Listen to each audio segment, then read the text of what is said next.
ಬಂದಿತು. ವಿಶ್ವನಾಗಿ ಜಾಗ್ರದಲ್ಲಿ ತಾನೇ ಅರಿವೆಂದಿತು. ವಿಶ್ವನಾಗಿ ಜಾಗ್ರದಲ್ಲಿ ತಾನೇ ಅರಿವೆಂದಿತು. ಅರಿಯುವ ಸಿರಿ ಮರೆಯುವ ಪರಿ ಮರೆಯುವುದಿದೆಯಂತೋ. ಕಣ್ಣು ನೋಟದರಸಿ ಶಿವಕೂಟ ನಿತ್ಯವೆಂದಿತು. ಜೀವು ಜಗವೆಲ್ಲ ನಂದೆಂದಿತು.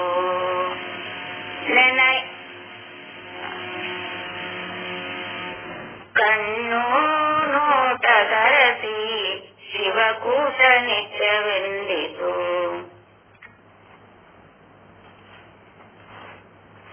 ತೈಜಸ ಸ್ವಪ್ನದಲ್ಲಿ ತಾನೇ ನಿಜವೆಂದಿತು. ತೈಜಸ ಸ್ವಪ್ನದಲ್ಲಿ ತಾನೇ ನಿಜವೆಂದಿತು. ನೆನಹಿನ ನೆಲೆ ಕನಸಿನ ತಲೆ ಮನಸ್ಸಿನೊಳಿದೆಯಂತೋ. ಮನಸೇ ಮೋಕ್ಷ ತರುವು ಮೇಲರಿಯೇ ತಿಳಿಯೆಂದಿತು. ಜೀವು ಜಗವೆಲ್ಲ ನಂದೆಂದಿತು. ಪ್ರಾಜ್ಞನೆಂದು ಶುದ್ಧಿಯಲ್ಲಿ ತಾನೇ ಪರವೆಂದಿತು. ಪ್ರಾಜ್ಞನೆಂದು ಶುದ್ಧಿಯಲ್ಲಿ ತಾನೇ ಪರವೆಂದಿತು. ಸುಖಿಸುವೆ ಎಲ್ಲ ತಿಳಿಸುವುದಿಲ್ಲ ಬೆಳಗುವುದಿದೆಯಂತೋ. ಅರಿವೇ ಕರ್ಮ ಕಳೆವ ಸದ್ಗುರುವೇ ಪೂರ್ಣವೆಂದಿತು. ಜೀವು ಜಗವೆಲ್ಲ ನಂದೆಂದಿತು. ತನುವು ಜೀವ ತಳೆದು ಜಗವೇ ತಾನೆಂದಿತು. ಜೀವು ಜಗವೆಲ್ಲ ನಂದೆಂದಿತು. ಎಲ್ಲರಿಗೂ ಶರಣ ಶರಣಾರ್ಥಿಗಳು.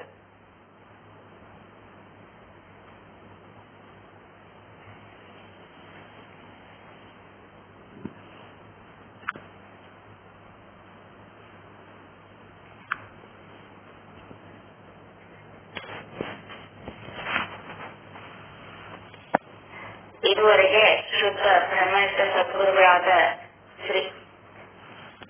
ಇನ್ನು ಮುಂದೆ ಶುದ್ಧ ಬ್ರಹ್ಮನಿಷ್ಠ ಸದ್ಗುರುಗಳಾದ ಶ್ರೀ ಶರಣಬಸವ ಮಹಾಸ್ವಾಮಿಗಳಿಂದ ಮೋಕ್ಷ ವಿಚಾರವನ್ನ ಎಲ್ಲರೂ ಆಲಿಸೋಣ.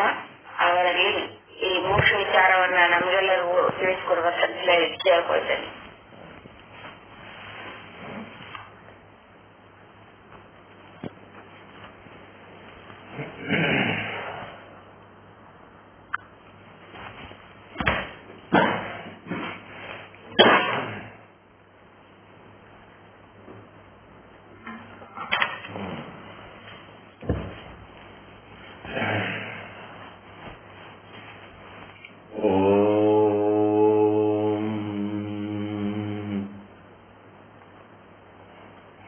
ಸದ್ಗುರು ಶ್ರೀ ಶುದ್ಧ ಬ್ರಹ್ಮಣೇ ನಮಃ.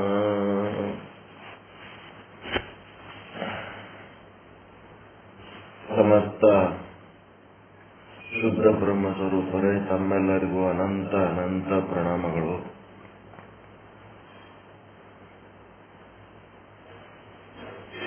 ನಾಗಲಿಂಗಪ್ಪ ಅವರ ಒಂದು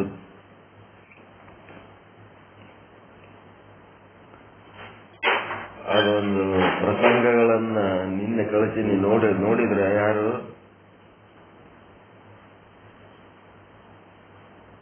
ಮೊಬೈಲ್ನಾಗ ನೋಡಿರ? ಇಲ್ಲ.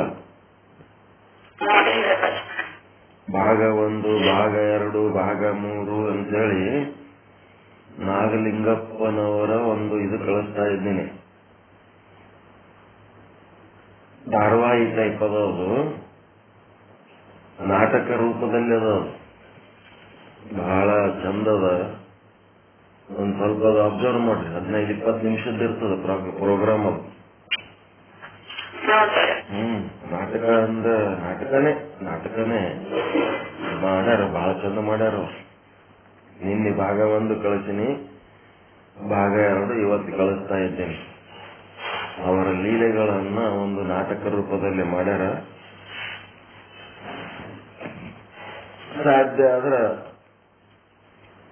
ಅದನ್ನ ಯಾರಾದ್ರೂ ಬರ್ಕೊಳಕ್ ಸಾಧ್ಯ ಇದ್ರೆ ಬರ್ಕೊಂಡು ಇಟ್ಕೊಂಡ್ರಿ ಅಂದ್ರೆ ನಾಗಲಿಂಗಪ್ಪನವರ ಲೀಲೆಗಳನ್ನ ಹೇಳಲಿಕ್ಕೆ ಬಹಳ ಉಪಯೋಗ ಆಗ್ತಾವ.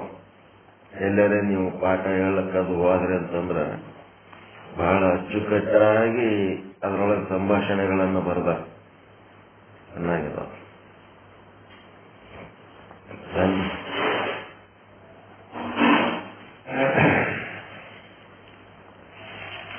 ನಿನ್ನೆ ದಿವಸ ಶ್ರೀ ವಿಚಾರ ಸಾಗರ ಸಾಧು ನಿಶ್ಚಲ್ ದಾಸ್ಜಿಯವರ ಕೃತಿ 4ನೇ ತರಂಗ ತತ್ವದೃಷ್ಟಿ ಉತ್ತಮ ಅಧಿಕಾರಿಗೆ ಉಪದೇಶ ಮಾಡ್ತಾ ಇದ್ದಾರೆ.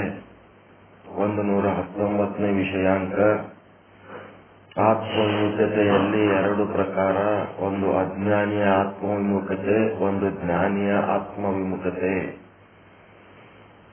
ಮತ್ತು 42ನೇ ದೋಹ ವಿಷಯದಿಂದ ಉಂಟಾಗುವ ಆನಂದ ತನ್ನ ಆತ್ಮ ಸ್ವರೂಪದ ಆನಂದದಿಂದ ಉಂಟಾಗುವ ಆನಂದದಿಂದ ಭಿನ್ನವಿಲ್ಲ. ತನ್ನ ಆತ್ಮ ಸ್ವರೂಪದಿಂದ ಉಂಟಾಗುವ ಆನಂದವೇ ವಿಷಯದಿಂದ ಬರುವ ಆನಂದ ಅಂತೇಳಿ ಜ್ಞಾನಿ ತಿಳ್ಕೊಂಡಿರ್ತಾನ. ಆದ್ರೆ ಅಜ್ಞಾನಿಯಾದವನು ಆತ್ಮಸ್ವರೂಪದ ಪರಿಚಯ ಇಲ್ಲದ ಕಾರಣ ಅವನಿಗೇನ್ ತಿಳ್ಕೊತಾನ, ವಿಷಯದಿಂದಲೇ ಆನಂದ ಉಂಟಾಗ್ತದ ಅಂತ. ಅದಕ್ಕೆ ದೃಷ್ಟಾಂತ ಕೊಡ್ರಿ ಅಂತಂದ್ರೆ, ನಾಲಿಗೆ ಕೊಯ್ದು ಕತ್ತಿ ಇಟ್ಟಿರ್ತಾರ. ಮಹಾರಾಜರು ಕ್ಷತ್ರಿಯರ ಮನೆಯೊಳಗ ಖಡ್ಗಗಳಿರ್ತಾವ. ಅವು ಇಟ್ಟಲ್ಲೇ ಇಟ್ಟು ಜಂಗ ತಿಂದಿರ್ತಾವ. ಜಂಗ ತೆಗಿಬೇಕಾದ್ರೆ ಅದಕ್ಕೊಂದಿಷ್ಟು ತುಪ್ಪ, ಎಣ್ಣೆ, ಏನೋ ಒಂದು ಜಿಡ್ಡು ಪದಾರ್ಥ ಹಚ್ಚಿ ಬಿಸಿಲಾಗಿಡ್ತಾರ. ಅದನ್ನ ಬಿಸಿಲಾಗಿಟ್ರೆ ಅದೇನಾಗ್ತದ, ಆ ವಾಸನೆಗೆ ನಾಯಿ ಬರ್ತದ. ಬಂದು ಆ ತುಪ್ಪ ನೆಕ್ತದ. ನೆಕ್ಕಾಗ ನಾಯಿ ಏನಾಗ್ಬಿಡ್ತದ, ನಾಯಿ ಹರಿತವಾದ ಖಡ್ಗದ ಅಲಗ್ ಏನ್ ಮಾಡ್ತದ ಅಂದ್ರ ಅದರ ನಾಲಿಗೆ ಗಾಯ ಮಾಡ್ತಾವ. ಗಾಯ ಆಗಿದ್ರೆ ಏನಾಯ್ತು, ಖಡ್ಗದ ಅದಕ್ಕೆ ರಕ್ತ ಬರ್ತದ. ನಾಲಿಗೆ ರಕ್ತ ಏನಾಗ್ತದ, ಖಡ್ಗ ಕತ್ತದ. ಖಡ್ಗ ಕತ್ತಿದ್ರ ಅದು ನಾಯಿ ನೋಡ್ತದ, ಇದು ನಾಲಿಗೆ ಸಣ್ಣ ನಾಲಿಗೆಯಿಂದಲೇ ಈ ರಕ್ತ ಬರ್ತಾ ಇಲ್ಲ, ಖಡ್ಗದಾಗ ರಕ್ತ ಅದಂತ ತಿಳ್ಕೊತದ. ಆ ಖಡ್ಗದಾಗೆ ರಕ್ತ ಅದ,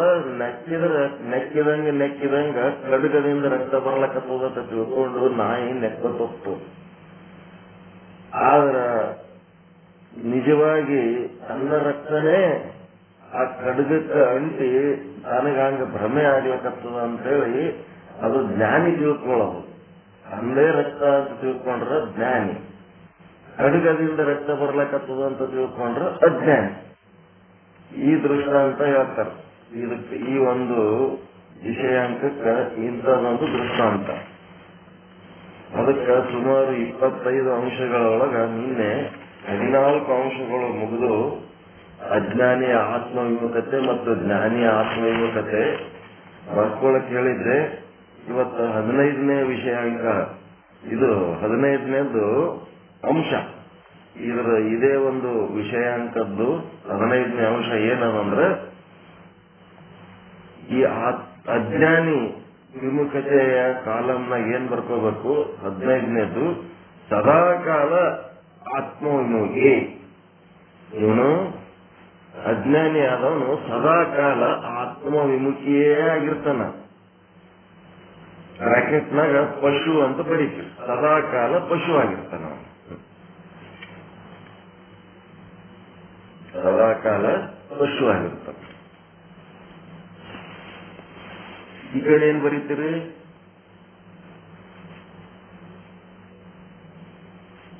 ವ್ಯವಹಾರ ಕಾಲದಲ್ಲಿ ಮಾತ್ರ ಪಶು, ವ್ಯವಹಾರ ಕಾಲದಲ್ಲಿ ಮಾತ್ರ ಪಶು, ಬಾಕಿ ಬಾಕಿ ಎಲ್ಲಾ ಕಾಲದಲ್ಲಿ ಪಶುಪತಿ ಆತ್ಮಸುಖಿಯಾಗಿರ್ತ ನಾವು.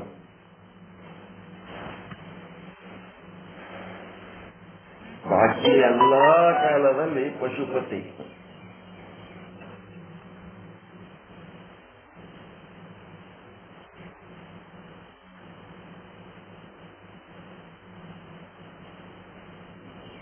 ಬರ್ಕೊಂಡ್ರ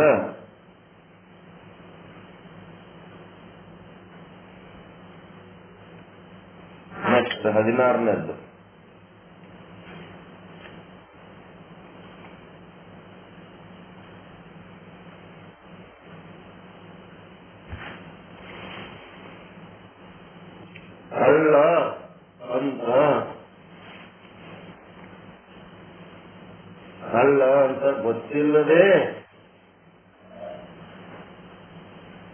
ಕಳ್ಳ ಅಂತ ಗೊತ್ತಿಲ್ಲದೆ ಕಳ್ಳನ ಸಂಗ ಮಾಡಿ,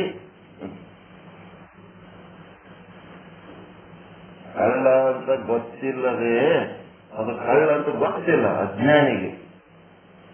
ಅಜ್ಞಾನಿಯ ಆತ್ಮವಿಮುಖತೆ ಏನದ, ಕಳ್ಳ ಅಂತ ಗೊತ್ತಿಲ್ಲದೆ ಕಳ್ಳನ ಸಂಗ ಮಾಡಿ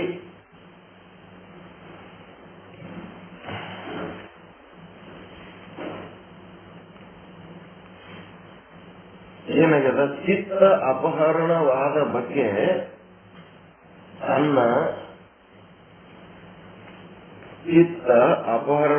ಬಗ್ಗೆ ಎಚ್ಚರವೇ ಇಲ್ಲ. ಕೊನೆಯಲ್ಲಿ ದುಃಖ.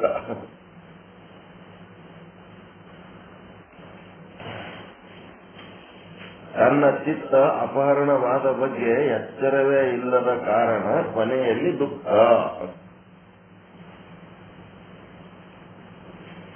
ಹಾಗಿರು ಅಜ್ಞಾನಿ.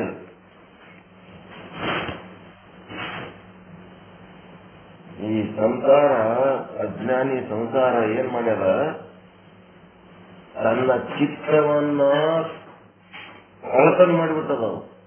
ಚಿತ್ತ ಕಳ್ಳ ಸಂಸಾರ. ಆ ಚಿತ್ತವನ್ನ ತನ್ನ ಕಡೆ ಎಳ್ಕೊಂಡು ತನ್ನ ಅನುಭವಗಳನ್ನೇ ಅದರಾಗ ತುಂಬಿ ಅದರ ಬಗ್ಗೆನೇ ಸದಾಕಾಲ ಚಿಂತೆ ಮಾಡಂಗ ಏನ್ ಮಾಡ್ತದಲ್ಲ, ಚಿತ್ತಾಪಹಾರಿ ಸಂಸಾರ.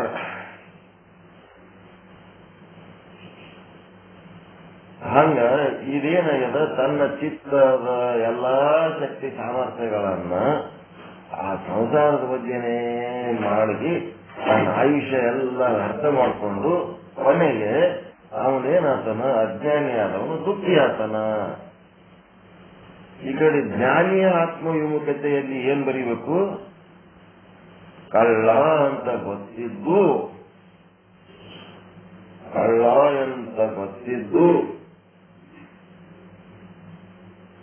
ಏನು ಎಚ್ಚರವಾಗಿರ್ತಾನೆ. ಎಲ್ಲಿ ತನ್ನ ಚಿತ್ತ ಅಪಹರಣವಾಗುವುದೋ ಎಂಬ ಎಚ್ಚರ. ಎಲ್ಲಿ ತನ್ನ ಚಿತ್ತ ಅಪಹರಣವಾಗುವುದೋ ಎಂಬ ಎಚ್ಚರ.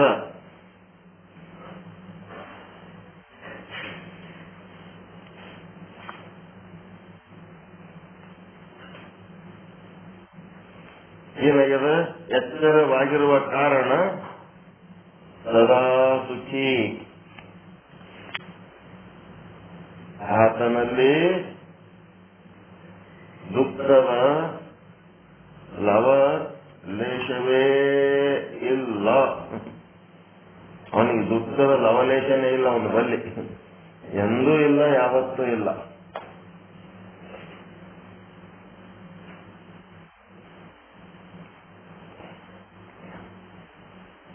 ಸಂಸಾರದ ಸಲುವಾಗಿ ದುಃಖ ಆಗ್ಲಕತ್ತದ. ಗಂಡನ ಸಲುವಾಗಿ, ಹೆಂಡತಿ ಸಲುವಾಗಿ, ಮಕ್ಕಳ ಸಲುವಾಗಿ, ರೊಕ್ಕದ ಸಲುವಾಗಿ, ರೂಪಾಯಿ ಸಲುವಾಗಿ, ಆಸ್ತಿ ಪಾಸ್ತಿಗಳ ಸಲುವಾಗಿ, ಅಧಿಕಾರ ಅಂತಸ್ತುಗಳ ಸಲುವಾಗಿ, ಬಂಧು ಮಿತ್ರರ ಸಲುವಾಗಿ ಒಟ್ಟ ದುಃಖ ಆಲಕತ್ತದ ಅಂತಂದ್ರ ಅದು ಜ್ಞಾನಿಯ ಲಕ್ಷಣನೋ ಅಜ್ಞಾನಿ ಲಕ್ಷಣನೋ?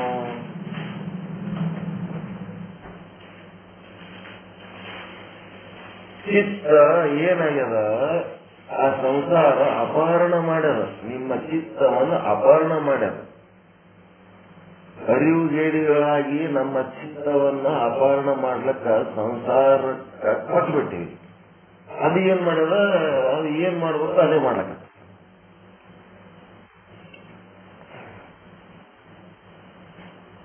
ಹಾವು ಸತ್ಯನ ಮಿಥ್ಯನ?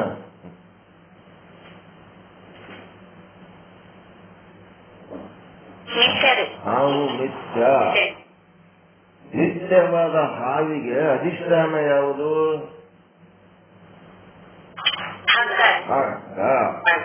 ಹಂಗೆ ನಿಮ್ಮ ಸಂಸಾರ ಎನ್ನುವುದು ಒಂದು ಹಾವು. ಈ ಹಾವಿಗೆ ಅಧಿಷ್ಠಾನ ಯಾರು? ಸಂಸಾರಕ್ಕೆ ಅಧಿಷ್ಠಾನ ಯಾರು? ಇಡೀ ನಿತ್ಯವಾದ ಜಗತ್ತೇ ಸೃಷ್ಟಿಯಾಗಿಬಿಟ್ಟದ. ಎಲ್ಲಾ ಜೀವಾತ್ಮರುಗಳು ಕೂಡಿ ಈ ಜಗತ್ತು ಎಂಬುವ ಮಿಥ್ಯವಾದ ಹಾವನ್ನ ಸೃಷ್ಟಿ ಮಾಡಿಬಿಡ್ತಾರೆ. ಹೀಗಾಗಿ ಈ ಮಿಥ್ಯವಾದ ಜಗತ್ತಿಗೆ ಅಧಿಷ್ಠಾನ ಯಾರು?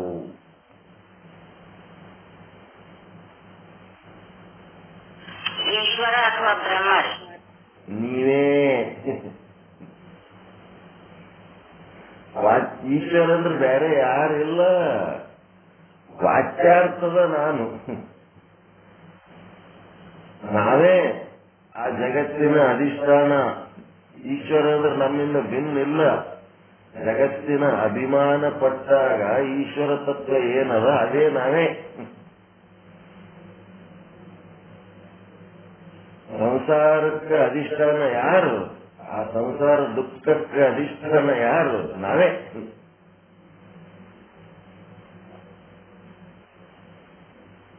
ಎಂತ ನಾನು? ನಿತ್ಯವಾದ ಜಗತ್ತಿಗೆ ನಿತ್ಯವಾದ ನಾನು. ಲಕ್ಷ್ಯಾರ್ಥದ ನಾನಲ್ಲ, ವಾಚ್ಯಾರ್ಥದ ನಾನು. ಅಲ್ಲಿ ಇರೋದೇನದ? ಬ್ರಹ್ಮನೇ ಅದ. ಅಲ್ಲಿರೋದೇನದ? ಬ್ರಹ್ಮನೇ ಅದ. ಆದ್ರೆ ಏನಾಗ್ಲಕತ್ತದ? ಸಂಸಾರ ಭ್ರಮೆ, ಜಗತ್ತ ಭ್ರಮೆ ಆಗ್ಲಕತ್ತದ. ಅದ್ರೊಳಗೆ ಯಾಕೆ ಆಗ್ಲಕತ್ತದ? ವಾಚ್ಯಾರ್ಥದ ನಾನು ಅನಾತ್ಮ ಸಮೇತವಾಗಿ ಇಂದ್ರಿಯ, ಮನ, ಬುದ್ಧಿ, ಚಿತ್ತ, ಪ್ರಾಣ ಏನೇನವ ಇವೆಲ್ಲವನ್ನ ಹಿಡಿದುಕೊಂಡು ನಾನು ಅಂತ ಅನ್ಲಕತ್ತಿನಲ್ಲ. ಅದ್ರ ಸಲುವಾಗಿ ಇಷ್ಟೊಂದು ಸಂಸಾರ ಭ್ರಮೆ ಆಗ್ಲಕತ್ತ. ಲಕ್ಷ್ಯಾರ್ಥದ ನಾನು ನೋಡ್ಬಿಟ್ರೆ ನಾನು ಶುದ್ಧ ಬ್ರಹ್ಮ. ಇಡೀ ಬ್ರಹ್ಮಾಂಡ ತುಂಬ ಎಲ್ಲ ಶುದ್ಧ ಬ್ರಹ್ಮನೇ ಅದ. ಅದಕ್ಕ ಕಾಲ ಭೇದ, ಪ್ರಸಂಗ ಭೇದ, ವಸ್ತು ಭೇದ ಏನು ಮಾಡ್ಲಾರ್ದಂಗ ಏನು ನಡೆದದ ಅದು ಎಲ್ಲ ಓಟು ಸೀದಾ ಡೈರೆಕ್ಟ್ ಬ್ರಹ್ಮ ಅಂತ ನೋಡ್ಲಿಕ್ಕೆ ಬರ್ತದ ಇಲ್ಲ.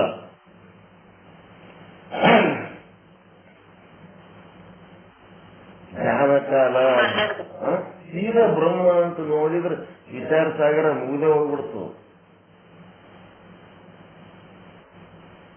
ಈಗ ಏನ್ ನಡೆದದ ವರ್ತಮಾನದ ಬೆಳಿಗ್ಗೆಯಿಂದ ಸಂಜೆ ತನಕ ಏನ್ ನಡೆದದ ಎಲ್ಲ ಬ್ರಹ್ಮನೇ. ರಾತ್ರಿ ಮಕ್ಕಳು ನಿದ್ದೆ ಮಾಡಿ ಮೇಲೆ ಆಯ್ತು, ನೀವು ನಿಮ್ಮ ಸುತ್ತಮುತ್ತ ಇದ್ದಂಥದ್ದು ಎಲ್ಲ ಒಟ್ಟು ಬ್ರಹ್ಮನೇ. ಆ ಬ್ರಹ್ಮನನ್ನ ಹೊರತುಪಡಿಸಿ ಬೇರೆ ಏನೇನು ನೋಡ್ತೀರಿ ಅದೆಲ್ಲ ಜಗತ್ತು, ಅದೆಲ್ಲ ಸಂಸಾರ. ಬ್ರಹ್ಮನನ್ನ ಹೊರತು ನೋಡಿಸಿ ಮತ್ತೆ ಏನ್ ಮಾಡಕತ್ತೀರಿ ಅದೆಲ್ಲ ಒಟ್ಟು ಜಗತ್ತು ಮತ್ತು ಸಂಸಾರ ಅಂತ ಏನದಲ್ಲ. ಅದಕ್ಕೇನು ಬ್ರಹ್ಮ ಕಾರಣನ ನೀವು ಕಾರಣನ?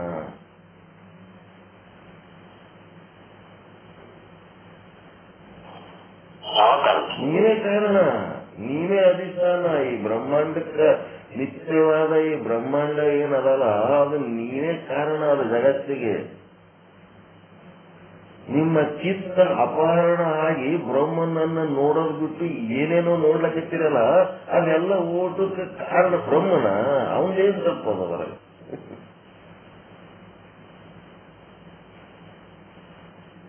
ಎಲ್ಲ ಬ್ರಹ್ಮನನ್ನ ಹೊರತುಪಡಿಸಿ ನೀವು ಏನು ಬೇರೆ ನಾಮ ರೂಪ ವಸ್ತು ನೋಡ್ತೀರಿ ಅದು ಎಲ್ಲ ಓಟಕ್ಕೆ ಕಾರಣ ನೀವೇ, ಬ್ರಹ್ಮ ಅಲ್ಲ. ಡೈರೆಕ್ಟ್ ಬ್ರಹ್ಮನ ನೋಡೋದು ಕಲಿತು ಬಿಟ್ರೆ ಮುಗಿದೇ ಹೋಯ್ತಿದು. ಸೀದಾ ಬ್ರಹ್ಮನನ್ನೇ ನೋಡೋದು ಲೆಕ್ಕದಿರ್ಲದು.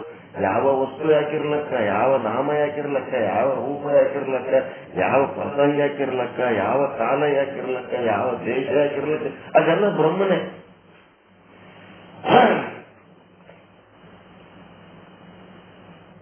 ಬ್ರಹ್ಮನನ್ನು ಹೊರತುಪಡಿಸಿ ಏನೇನೂ ಇಲ್ಲ. ಯಾವ ಕಾಲ ಬೇರೆ ಇಲ್ಲ, ಯಾವ ದೇಶ ಇಲ್ಲ, ಯಾವ ವಸ್ತು ಇಲ್ಲ, ಏನೇನೂ ಇಲ್ಲ. ಇಷ್ಟೆಲ್ಲ ಸರ್ಕಸ್ ಎದಕ್ ಮಾಡ್ಲಕತ್ತೀವಿ? ಸೀದಾ ಬ್ರಹ್ಮನೇ ಕಾಣಂಗ ಆಗ್ಬೇಕು. ಎಲ್ಲಾ ಕಡೆ ಸರ್ವತ್ರ ಬ್ರಹ್ಮನೇ ಕಾಣಂಗ ಆಗ್ಬೇಕು. ಖಾಲಿ ಹುಡುಗ ಕನಕದಾಸ ಎಲ್ಲ ಕಡೆ ಬ್ರಹ್ಮ ಕಂಡುಬಿಟ್ಟ. ಬಾಳೆಹಣ್ಣು ತಿಲ್ಲ ಅಂದ್ರೆ ಒಳ್ಳೆ ಬಂದ. ಏನಿತ್ತ ಅವನಲ್ಲಿ ಪಾಪ?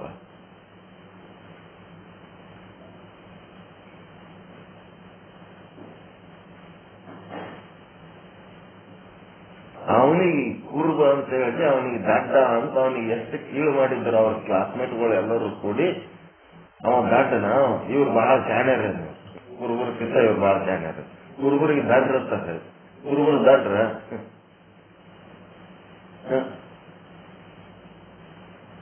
ಯಾರು ಪರಮಾತ್ಮನನ್ನು ಅರಿತಾರ ಅವ್ರೆಲ್ಲರೂ ಶಾಣ್ಯರ. ಅವ್ರಕ್ಕಿಂತ ಶಾಣ್ಯರು ಯಾರದ ಜಗತ್ತಿನಾಗ? ತೀರಾ ಬ್ರಹ್ಮನನ್ನು ನೋಡಿದ್ನ ಇಲ್ಲ ಅವನು. ಪರಮಾತ್ಮ ಬಿಟ್ರೆ ಎಲ್ಲಿ ಬ್ಯಾರೆ ಜಾಗನೇ ಇಲ್ಲ.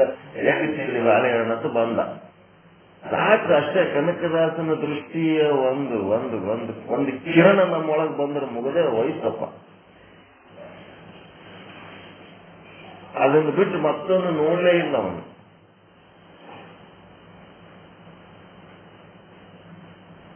ಅನುಭವಿಸುವುದು ಸೀದಾ ಅದನ್ನೇ ನೋಡ್ರಿ. ನೀವು ಬ್ರಹ್ಮನನ್ನೇ ನೋಡ್ರಿ.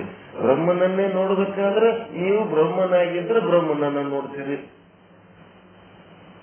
ನೀವು ಭ್ರಮನಾಗಿದ್ರೆ ಬ್ರಹ್ಮನ್ ಕಾಣಿಸ್ತಾನ.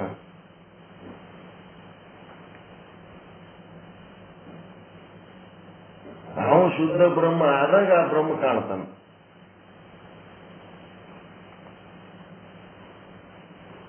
ಅದಕ್ಕ ಇದು ಏನದ? ಸದಾ ಶುದ್ಧ ಬ್ರಹ್ಮ ಸ್ವರೂಪ ಏನದ? ಎಲ್ಲ ಒಟ್ಟು ಬ್ರಹ್ಮ ನಿನ್ನ ಲೀಲೆ ಅಂತಂದ್ರೆ ಹೆಂಗ ಆಗ್ತದ? ಖುಷಿ ಗೊತ್ತದ? ಯಾಕದಾಗಿಲ್ಲ. ಎಂತ ದುಃಖ ಇರ್ಲಿ, ಎಂತ ಸಂಕಟ ಇರ್ಲಿ, ಹೊರಗಡಕನೆ ಬಂದು ನಿಮ್ಮ ಕುತ್ತಿಗೆ ಮೇಲೆ ಚಾಕು ಇಟ್ಟನಂತಂದ್ರೂ ಬ್ರಹ್ಮ ನಿನ್ನ ಲೀಲೆಪ್ಪ, ನೀ ಹೆಂಗಂತಿ ಹಂಗ ಅಂತಂದ್ರೆ ಹೆಂಗಿರ್ತದ? ಸೀದಾ ಬ್ರಹ್ಮ ಡೈರೆಕ್ಟ್.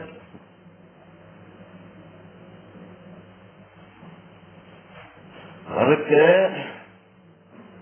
ಅಜ್ಞಾನಿಯಾದವನು ಏನದನಪ್ಪ ಅಂದ್ರೆ ಅವ ಪಕ್ಕ ಸಂಸಾರಿ ಅದನ. ಅಜ್ಞಾನಿಯಾದವನು ಪಕ್ಕ ಸಂಸಾರಿ ಅದನ. ಪಕ್ಕ ಸಂಸಾರಿ ಅಂತ ಬರೀಬೇಕು. ಈ ಕಡೆ ಇವನ್ ಹೆಂಗದನ?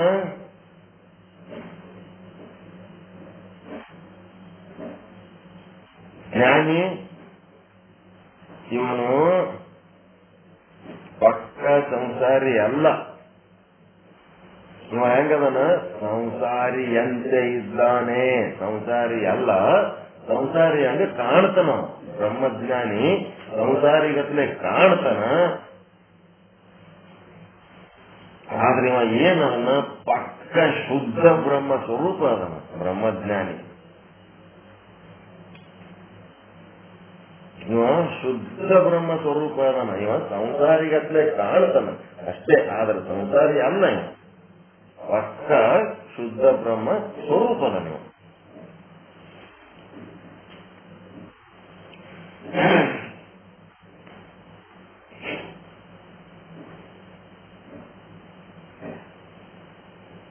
ನೆಕ್ಸ್ಟ್ ಏನು? 18ನೇ ಪಾಯಿಂಟ್.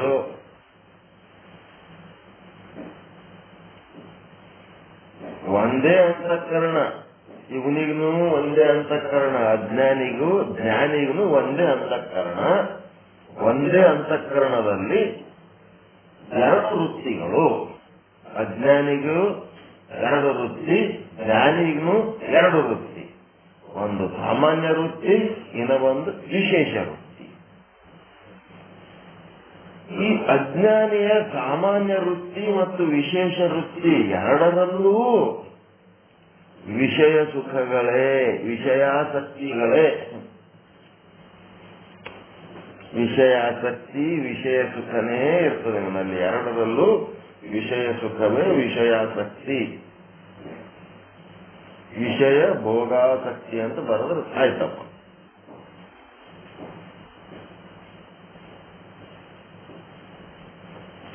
ಎರಡೂ ವೃತ್ತಿಗಳು, ಸಾಮಾನ್ಯ ವೃತ್ತಿ ಒಳಗೂ ವಿಷಯ ಭೋಗಾಸಕ್ತಿ, ವಿಶೇಷ ವೃತ್ತಿ ಒಳಗೂ ವಿಷಯ ಭೋಗಾಸಕ್ತಿ. ಅವನಿಗೆ ವಿಷಯ ಭೋಗದ ಬಗ್ಗೆ ಬಿಟ್ರೆ ಏನು ಬೇರೆ ಏನು ಅವನಿಗೆ ಗೊತ್ತಿಲ್ಲ. ಯಾಕಂದ್ರೆ ಅವನಿಗೆ ಬ್ರಹ್ಮನ ಸ್ವರೂಪದ ಬಗ್ಗೆನೂ ಭಾನ ಇಲ್ಲ, ಅವನಿಗೆ ಅದ್ರ ಬಗ್ಗೆ ಏನು ಪರಿಚಯ ಇಲ್ಲದಕ್ಕ ಅವನೇನ್ ಮಾಡ್ಬೇಕು, ಪಾಪ ಗೊತ್ತಿಲ್ಲದಕ್ಕ ಅವನೇನನು ವಿಷಯ ಭೋಗಾಸಕ್ತ. ಎರಡೂ ವೃತ್ತಿಗಳಲ್ಲೂ ವಿಷಯ ಭೋಗಾಸಕ್ತ. ಜ್ಞಾನ ಕಾಲದಲ್ಲೂ ವಿಷಯ ಭೋಗಾಸಕ್ತನೇ, ಅಜ್ಞಾನ ಕಾಲದಲ್ಲೂ ವಿಷಯ ಭೋಗಾಸಕ್ತನೇ.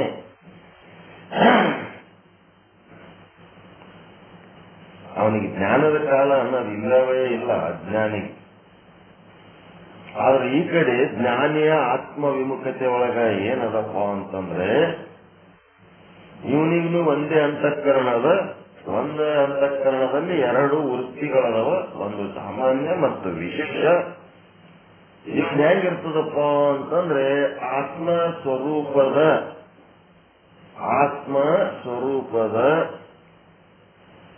ಆನಂದ ಭಾನವಾಗುವ ಕಾಲದಲ್ಲಿ, ಆತ್ಮ ಸ್ವರೂಪದ ಆನಂದ ಭಾನವಾಗುವ ಕಾಲದಲ್ಲಿ ಆ ಒಂದು ಸಾಮಾನ್ಯ ವೃತ್ತಿ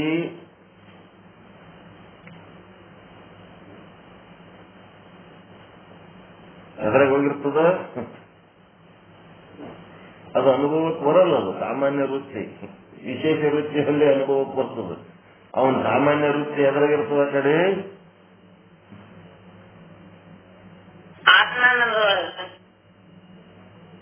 ಸಾಮಾನ್ಯ ವೃತ್ತಿ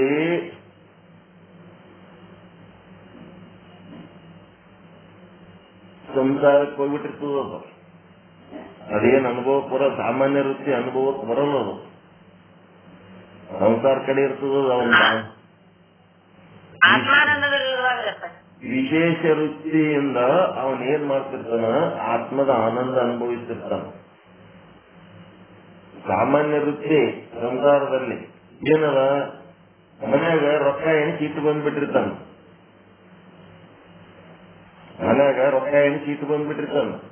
ಅದೇನದ ಆದ ಸಾಮಾನ್ಯ ವೃತ್ತಿ ಒಳಗಿರ್ತದ. ಅದು ವಿಶೇಷವಾಗಿ ಅವ ಏನ್ ಮಾಡ್ತಿರ್ತಾನ, ಆತ್ಮದ ಸುಖ ಅನುಭವಿಸ್ತಿರ್ತಾನೆ.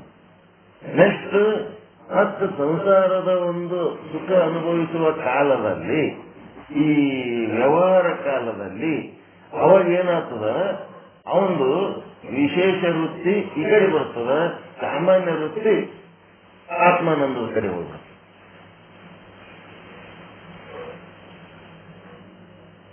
ಅವನ್ ಏನ್ ಮಾಡ್ತಾನ, ಮಾಡೋವೆಲ್ಲ ಪ್ರಾಕ್ಟಿಕಲ್ ಆಗಿ ಮಾಡೋವೆಲ್ಲ ವಿಶೇಷ ವೃತ್ತಿ ನಿಂತು ಮಾಡ್ತಾನ.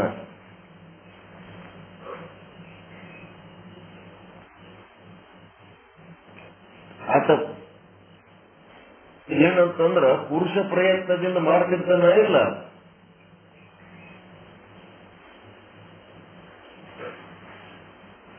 ಸಾಮಾನ್ಯ ವೃತ್ತಿ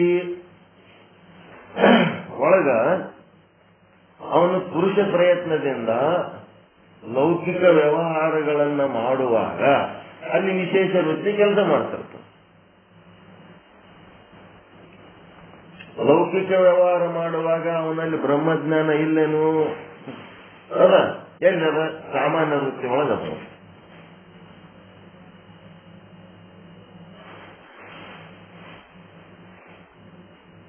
ಮತ್ತ ಅವನು ವಿಶೇಷ ವೃತ್ತಿಯಿಂದ ಆತ್ಮ ಸ್ವರೂಪದ ಆನಂದ ಅನುಭವಿಸುವಾಗ ಅವನ ಬಳಿ ಸಂಸಾರ ಇಲ್ಲೇನು ಅದ. ಅದು ಏನಾಗ್ಯದ, ಸಾಮಾನ್ಯ ವೃತ್ತಿ ಒಳಗದ. ಅದೇನ ಪ್ರತಿ ಸಲ ನೆನಪು ಮಾಡ್ಕೊಳ್ಳೋದಿಲ್ಲ. ಅದು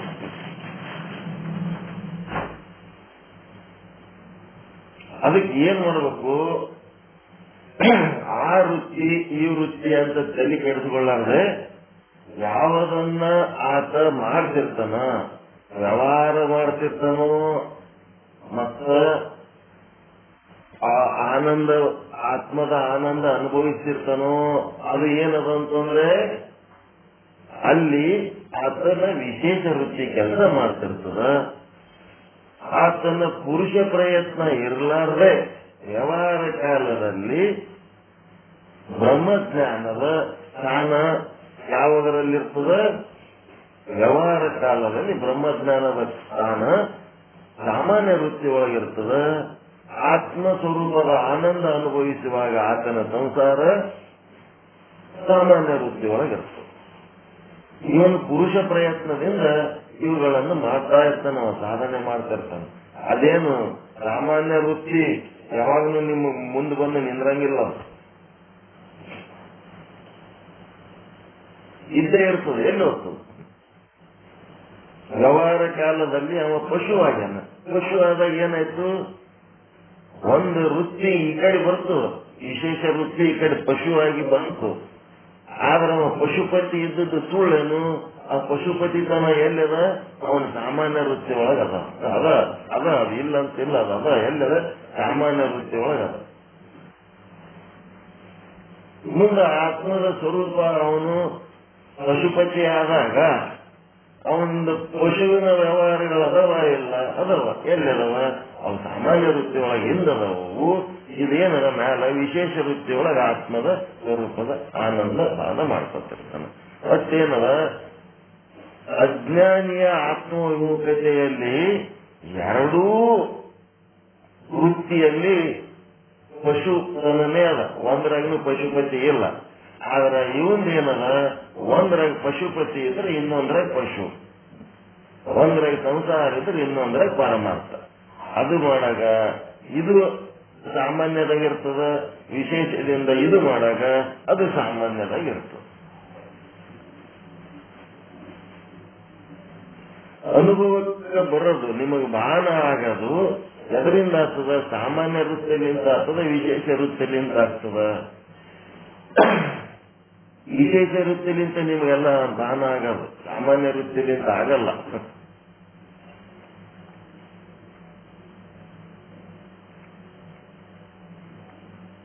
ಗಾಡಿ ಮೇಲೆ ಹೋಗೋ ಟೈಮ್ನೊಳಗೆ ಮೊಬೈಲ್ನಾಗ ಮಾತಾಡ್ತಿರ್ತೀರಿ.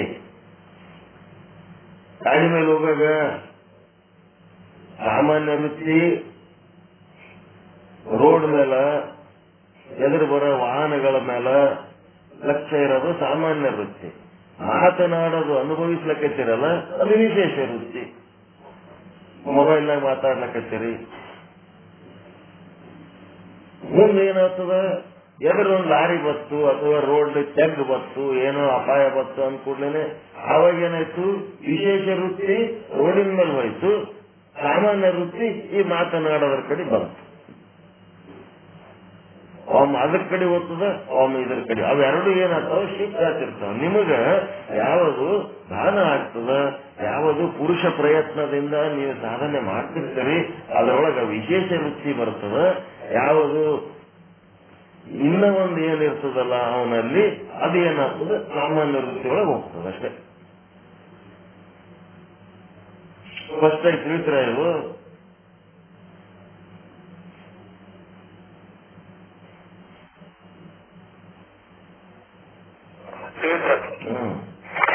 ಪುರುಷ ಪ್ರಯತ್ನದಿಂದಲೇ ನೀವು ಮಾಡ್ತಿರ್ತೀರಿ. ವಿಷಯ ಭೋಗ ಆದ್ರೂ ಪುರುಷ ಪ್ರಯತ್ನದಿಂದಲೇ, ಪರಮಾರ್ಥ ಸಾಧನೆ ಆದ್ರೂ ಪುರುಷ ಪ್ರಯತ್ನದಿಂದ ಮಾಡ್ತಿರ್ತೀರಿ. ಪುರುಷ ಪ್ರಯತ್ನದಿಂದ ಮಾಡುವಾಗ ನಿಮ್ಮದು ವಿಶೇಷ ವೃತ್ತಿ ಕೆಲಸ ಮಾಡ್ತಿರ್ತದೆ. ಯಾವುದು ಮಾಡ್ತಿರ್ತೀರಿ ಆವಾಗ ಆ ವಿಷಯ ಆ ಒಂದು ವಿಶೇಷ ವೃತ್ತಿ ಒಳಗಿರ್ತದೆ. ಇನ್ನ ಒಂದು ಏನಿರ್ತದೆ ಅದು ಸಾಮಾನ್ಯ ವೃತ್ತಿ ಒಳಗಿರ್ತದೆ.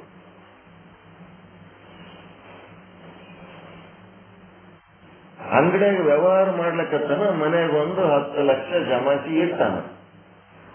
ಈ ವ್ಯವಹಾರ ಮಾಡುವ ಕಾಲದಲ್ಲಿ ವಿಶೇಷ ವೃತ್ತಿಯಿಂದ ವ್ಯವಹಾರ ಮಾಡ್ತಿರ್ತಾನ. ಮತ್ತ ಅವನ್ ನೆನಪಿಟ್ಟುಕೊಂಡ ಸದಾ ಕಾಲ ಅದೇ ನೆನಪಿರ್ತದನ್ನ ಇಲ್ಲ. ಸಾಮಾನ್ಯ ವೃತ್ತಿ ಒಳಗ ಅದು ನೆನಪಿಟ್ಟಿರ್ತಾನೆ. ಮನೆಗೆ 10 ಲಕ್ಷ ರೂಪಾಯಿ ಇರ್ತದೆ, ಅದನ್ನೇನು ನೆನಪು ಸದಾ ಕಾಲ ನೆನಪಿಟ್ಕೋಬೇಕಂತೇನಿಲ್ಲ. ಯಾವಾಗ ಮನೆಗೆ ಬರ್ತಾನ ಆ ರೊಕ್ಕದ ಕಡೆ ಅವನಿಗೆ ನೆನಪಾದಾಗ ಅದಕ್ಕೇನಂತಾರೆ ವಿಶೇಷ ವೃತ್ತಿ ಅಂತಾರೆ. ಅವ ಮಾಡಿದ ವ್ಯವಹಾರ ಅದು ಸಾಮಾನ್ಯ ವೃತ್ತಿ ಒಳಗಿರ್ತದ. ಇಲ್ಲಿ ಮನೆಗೆ ರೊಕ್ಕ ಎಣದ ಟೈಮ್ ಒಳಗ ವಿಶೇಷ ವೃತ್ತಿ ಮನೆಯಿಂದ ರೊಕ್ಕದಾಗ ಬರ್ತದ. ಮತ್ತು ಅಲ್ಲಿ ವ್ಯವಹಾರ ಮಾಡಿದ್ದು ಏನು ಅಂಗಡಿಯಾಗ ವ್ಯವಹಾರ ಮಾಡಿದ್ದೆಲ್ಲ ಸಾಮಾನ್ಯ ವೃತ್ತಿ ಒಳಗೆ ಹೋಗ್ತದ. ಪುರುಷ ಪ್ರಯತ್ನದಿಂದ ನೀವು ಏನ್ ಪ್ರಯತ್ನ ಮಾಡಿ ಅನುಭವಿಸ್ತಿರ್ತೀರಿ ಅಲ್ಲೆಲ್ಲ ವಿಶೇಷ ವೃತ್ತಿ ಕೆಲಸ ಮಾಡ್ತಿರ್ತದ. ಆ ವಿಶೇಷ ವೃತ್ತಿಯಿಂದ ಉಂಟಾಗುವ ಅನುಭವ ಕಾಲದಲ್ಲಿ ಮಿಕ್ಕ ಏನು ಪ್ರಸಂಗಗಳವ ಅವೆಲ್ಲ ಸಾಮಾನ್ಯ ವೃತ್ತಿ ಒಳಗೆ ಇರ್ತಾವ, ಅವೆಲ್ಲಿ ಹೋಗಲ್ಲ, ಇರ್ತಾವ. ನೆಕ್ಸ್ಟ್ 19ನೇದು ಅಂತರ್ಮುಖಿ ಬಹಿರ್ಮುಖಿ ಎರಡರಲ್ಲೂ ವಿಷಯದ ಚಿಂತನೆ ಇರ್ತದೆ ಅವನಿಗೆ. ಯಾರಿಗೆ? ಅಜ್ಞಾನಿಗೆ. 19ನೇ ಪಾಯಿಂಟ್. ಅಂತರ್ಮುಖಿ ಬಹಿರ್ಮುಖಿ ಎಲ್ಲಾ ಕಾಲದಲ್ಲೂ ಇವನಿಗೆ ವಿಷಯದ ಚಿಂತನೆ.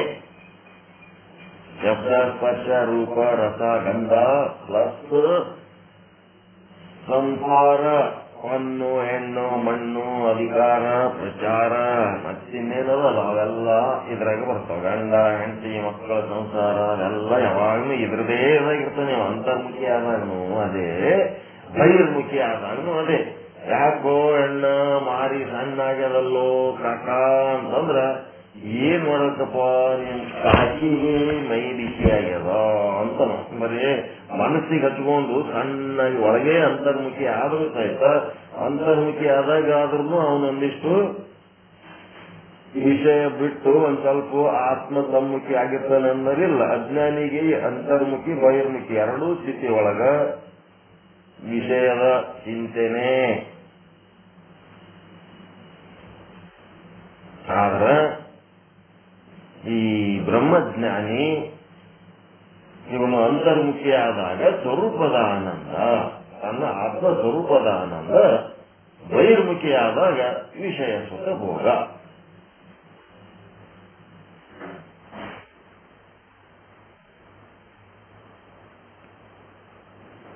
ಅಂತರ್ಮುಖಿ ಆದಾಗ ಸ್ವರೂಪದ ಆನಂದ, ಬಹಿರ್ಮುಖಿ ಆದಾಗ ವಿಷಯ ಸುಖ ಭೋಗ.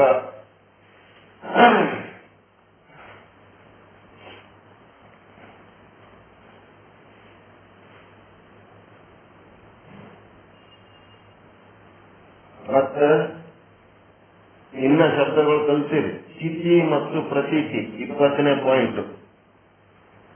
ಪ್ರತೀತಿ ಅಂದ್ರೆ ತೋರಿಕೆ, ಸ್ಥಿತಿ ಅಂದ್ರೆ ಇರುವಿಕೆ. ಸ್ಥಿತಿಯಲ್ಲೂ ಸಂಸಾರಿ, ಪ್ರತೀತಿಯಲ್ಲೂ ಸಂಸಾರಿ. ಯಾರು?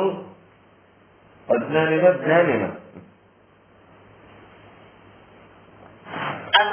ಅಜ್ಞಾನಿ ಸ್ಥಿತಿಯಲ್ಲೂ ಸಂಸಾರಿ, ಪ್ರತೀತಿಯಲ್ಲೂ ಸಂಸಾರಿ. ಆದ್ರ ಇವ ಬ್ರಹ್ಮಜ್ಞಾನಿ ಹೆಂಗಿರ್ತಾನಪ್ಪ ಅಂದ್ರ ಸ್ಥಿತಿಯಲ್ಲಿ ಶುದ್ಧ ಬ್ರಹ್ಮ ಸ್ವರೂಪ, ಪ್ರತೀತಿಯಲ್ಲಿ ಸಂಸಾರಿ. ಸಂಸಾರಿ ಎಂತೆ ಕಾಣ್ತಾನ ಅವ ಇರುವಿಕೆ ಶುದ್ಧ ಬ್ರಹ್ಮ ಸ್ವರೂಪನೇ ಬಂದ.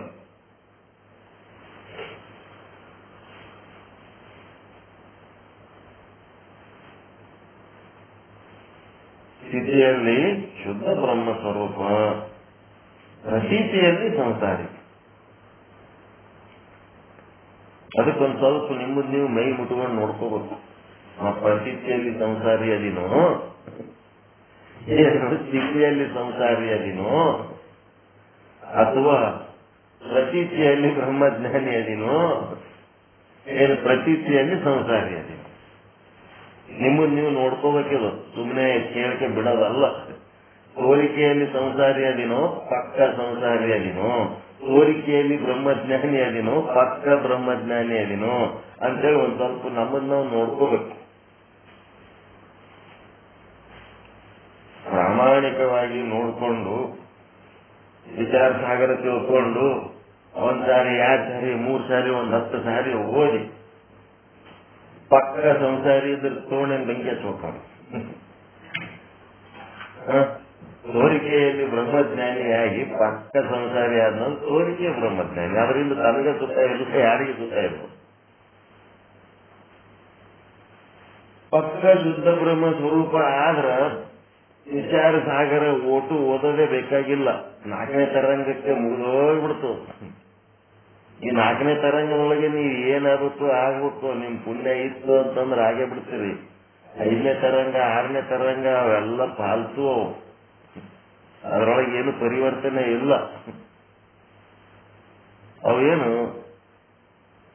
PhD ಮುಗಿದ ಮೇಲೆ SSLC ಬುಕ್ ಓದದಂಗ 5ನೇ ತರಂಗ PUC ಬುಕ್ಗಳು PhD ಮುಗಿದ್ನವ PUC ಬುಕ್ SSLC ಬುಕ್ ಓದಿದಂಗ PhD ಆದವನಿಗೆ ಸುಖ ಕೊಡ್ತಾರೆ ನಾವು SSLC ಬುಕ್ PUC ಬುಕ್ ಸುಖ ಕೊಡ್ತಾವೇನ್ರಿ PhD ಆದವನಿಗೆ ಏನಾರ ವಿಶೇಷ ಸುಖ ಕೊಡ್ತಾವೇನು ನೀವು ದೊಡ್ಡ ಕ್ಲಾಸಿಗೆ ಹೋಗಿ ಅಂಕ್ಲಿ ಹಿಡ್ಕೊಂಡು ಕೂತ್ರೆ ಹೆಂಗಿರ್ತದ SSLC ಇದ್ದಾಗ ಅಂಕ್ಲಿ ಹಿಡ್ಕೊಂಡು ಕೂತಂಗ ಅದು ಇನ್ನ ನೀವೇನಾರೇ 5ನೇ ತರಂಗದಾಗ 6ನೇ ತರಂಗದಾಗ 7ನೇ ತರಂಗದಾಗ ನನಗೇನಾರೇ ಆತದ ಅಂತ ಭ್ರಮೆ ಇತ್ತು ಅಂತಂದ್ರ ಮೊದಲು ಅದಕ್ಕೆ ಬಿಡ್ರಿ ಈ ಕ್ಷಣನೇ ಇವಾಗ್ಲೇ ನನ್ನ ಜೊತೆಗೆ ಹೆಜ್ಜೆ ಹಾಕಿ ನಾನು ಏನ್ ಹೇಳ್ತೀನಿ ಅದನ್ನ ಸರಿಯಾಗಿ ಕೇಳಿ ಅದನ್ನ ಪ್ರಾಕ್ಟಿಕಲ್ ಆಗಿ ಏನ್ ಮಾಡ್ಬೇಕು ನೀವು ನಿಮ್ಮ ಜೀವನದಾಗ ಅಳವಡಿಸ್ಕೊಂಡ್ರಿ ಅಂತಂದ್ರೆ 4ನೇ ತರಂಗ ಮುಗಿಯೋದ್ರಾಗೆ ನಿಮ್ಗ ಈ ಜನ್ಮದಾಗ ಏನಾಗಬೇಕು ಅದೆಲ್ಲ ಆಗ್ತದೆ ಇದಾದ್ಮೇಲೆ ಮುಂದೆ ಏನು ಇಲ್ಲ ನೀವು ಶಾಣರ್ ಇದಿರೋ ಡಾಕ್ಟರ್ ಇದಿರೋ ಏನಿದಿರೋ ಯೂನಿವರ್ಸಿಟಿ ಅಂತೂ ಡಿಗ್ರಿ ಕೊಟ್ಟು ಬಿಡ್ತು ಅದೆಲ್ಲ ಕೊಟ್ಟ ಮೇಲೆ ನಿಮ್ಗೆ SSLC ಬುಕ್ ಓದ್ಲಕ್ ಬರ್ಲಿಲ್ಲ PUC ಬುಕ್ಕೇ ಓದ್ಲಕ್ ಬರ್ಲಿಲ್ಲ ಅಂತಂದ್ರೆ ಮುಗೀತು ಕತೆ ಈ ಜನ್ಮ ಮುಗೀತು ಇಲ್ಲೇ ನಿಮ್ ರಿಸಲ್ಟ್ ಗೊತ್ತಾಗ್ತದೆ ಏನಂತ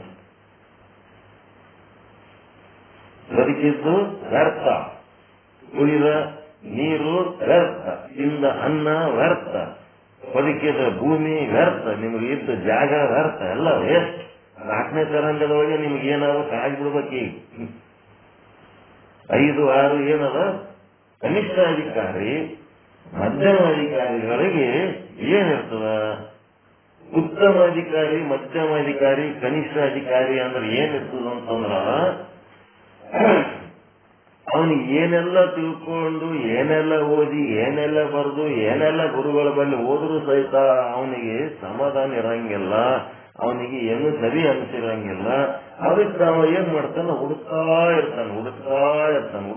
ಇದ್ದು ಏನ್ ಮಾಡ್ತಾನ ತನಗೆ ಏನ್ ಬೇಕೋ ಅದು ಸಿಕ್ಕ ಕೂಡ್ಲೇನೆ ತನಗ ಮೊದಲ ಏನ್ ಆಗ್ಯಾವ ಅವೆಲ್ಲ ಓಸು ಅವನ ಬಳಿ ಇರಂಗಿಲ್ಲೇನು ಮೊದಲಿನ ಗುರುವಿನ ಸಂಸ್ಕಾರಗಳು ಮೊದಲಿನ ಶಾಸ್ತ್ರದ ಸಂಸ್ಕಾರಗಳು ನನಗಾದ ಅನುಭವಗಳು ಅವೆಲ್ಲ ಇರ್ತಾವ ಅವೆಲ್ಲ ಇದ್ರೂ ಸಹಿತ ಅವೆಲ್ಲವನ್ನ ಗೌಣ ಮಾಡಿ ಅವನು ಜೀರೋ ಮಾಡ್ಕೊತಾನ ಮಾಡ್ಕೊಂಡು ಏನ್ ಮಾಡ್ತಾನ ಇದು ಪಕ್ಕ ಅದ ಇದ್ರೊಳಗಿಂದ ಒಂದೊಂದು ಅಕ್ಷರ ಬಿಡ್ಲಾರ್ದಂಗೆ ಎಲ್ಲ ಒಂದೊಂದು ಅಕ್ಷರ ಒಂದೊಂದು ಶಬ್ದ ಒಂದೊಂದು ವಾಕ್ಯ ಎಲ್ಲವನ್ನ ಅರ್ಥೈಸಿಕೊಂಡು ಆನಂದ ಹೊಂದೋಣ ಅಂತೇಳಿ ಅವನು ತನ್ನಲ್ಲಿ ಇದ್ದದನ್ನ ಎಲ್ಲ ಒಂದ್ ಕಡೆ ಮೂಲಿಗೆ ದಬ್ಬಿ ಇದ್ರೊಳಗೆ ಮುಳುಗಿ ಬಿಡ್ತಾನ ಪ್ರಸ್ತುತವಾಗಿ ದೊರೆತಂತ ಗುರು ಮತ್ತು ಶಾಸ್ತ್ರಗಳಲ್ಲಿ ಮುಳುಗಿ ತನ್ನ ಪೂರ್ವದ ಏನಂತಾರೆ ಪೂರ್ವಾಗ್ರಹ ಪೀಡಿತ ಸಂಸ್ಕಾರಗಳನ್ನೆಲ್ಲ ಮೂಲಿಗಾಗ್ತಾನ ಇವಂದು ಅದನ್ನು ನೆನಪು ಸಹಿತ ತೆಕ್ಕೊಳಕ್ ಹೋಗಂಗಿಲ್ಲ ಅವನು ಹಂಗಾಗಿಬಿಡ್ತಾನ ಬರೇ ಇದೊಂದೇ ಅವನು ಸ್ಮೃತಿ ಒಳಗೆ ಇಟ್ಕೊಂಡ್ಬಿಡ್ತಾನ ಇನ್ನು ಸೆಕೆಂಡ್ದಾಗ ಏನ್ ಮಾಡ್ತಿರ್ತಾನ ಮಧ್ಯಮ ಅಧಿಕಾರಿ ಏನಿರ್ತದಪ್ಪ ಅಂತಂದ್ರೆ ಅವ ತನ್ನ ಪೂರ್ವದ ಸಂಸ್ಕಾರಗಳನ್ನ ಒಳಗಿಟ್ಕೊಂಡು ಅದನ್ನ ಮೂಲಿ ತಪ್ಪಲ್ಲ ಈ ಶಾಸ್ತ್ರ ಏನ್ ಹೇಳ್ತದ ಆ ಶಾಸ್ತ್ರ ಏನ್ ಹೇಳಿತ್ತು ಮೊದಲ ಏನ್ ಓದಿನಿ ಆ ಶಾಸ್ತ್ರ ಏನ್ ಹೇಳಿತ್ತು ಈ ಶಾಸ್ತ್ರ ಏನ್ ಹೇಳ್ತದ ಮೊದಲು ನಾನು ಗುರುಗಳು ಎಷ್ಟು ಮಂದಿ ಕೇಳಿನಿ ಅವ್ರು ಅದು ಹೇಳ್ಯಾರ ಇವ್ರು ಇದು ಹೇಳ್ಯಾರ ಎಲ್ಲ ಹೇಳ್ತಾರ ಮತ್ ಈಗ ಇವ್ರು ಪ್ರಸ್ತುತವಾಗಿ ಇವ್ರೇನ್ ಹೇಳಕತ್ತಾರ ಒಳಗೆ ಏನ್ ಮಾಡ್ತದ ವ್ಯವಹಾರ ಮಾಡ್ತಿರ್ತದ ಕಂಪೇರ್ ಮಾಡ್ಕೊತಿರ್ತದ ಭಗವದ್ಗೀತೆ ಹಂಗ ಹೇಳ್ತು ವೇದ ಹಿಂಗ್ ಹೇಳ್ತು ಉಪನಿಷತ್ ಹಿಂಗ್ ಹೇಳ್ತು ಆ ಗುರುಗಳು ಹಂಗ್ ಹೇಳಿದ್ರು ಈ ಶಾಸ್ತ್ರ ಹಿಂಗ್ ಹೇಳ್ತು ನಿಜಗುಣದ ಹಂಗ್ ಹೇಳಿದ್ರು ಪೀತಾಂಬರ್ಜಿ ಹಿಂಗ್ ಹೇಳಿದ್ರ ಅಂತೇಳಿ ಇವ್ರು ಏನ್ ಮಾಡ್ತಾರ ತೌಲನಿಕ ಅಧ್ಯಯನ ಮಾಡ್ತಿರ್ತಾರ ಒಳಗಿಂತ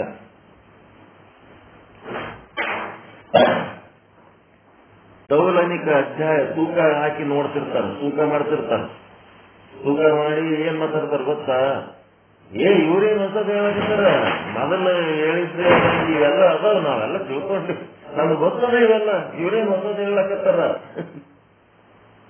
ಇದ್ರಾಗ ಏನ್ ಹೊಸದಿಲ್ಲ ಮೊದಲು ಇವೆಲ್ಲ ಗೊತ್ತದ ಓದ್ಕೊಂಡಿವಿ ನಾವು ಅದನ್ನ ನೀವೆಲ್ಲ ಗೊತ್ತದ ಓದ್ಕೊಂಡಿಕ್ಕೆ ಏನಾಗಿರಿ, ಏಸು ಗುರುಗಳ ಬಳಿ ಹೋಗಿ ಏನಾಗಿರಿ, ಮತ್ತೆ ಅಷ್ಟೆಲ್ಲ ಓದ್ಕೊಂಡು ಏನಾಗಿರಿ? ಏನಾರ ನಿಮ್ಮೊಳಗೆ ಪರಿವರ್ತನೆ ಬಂದದ?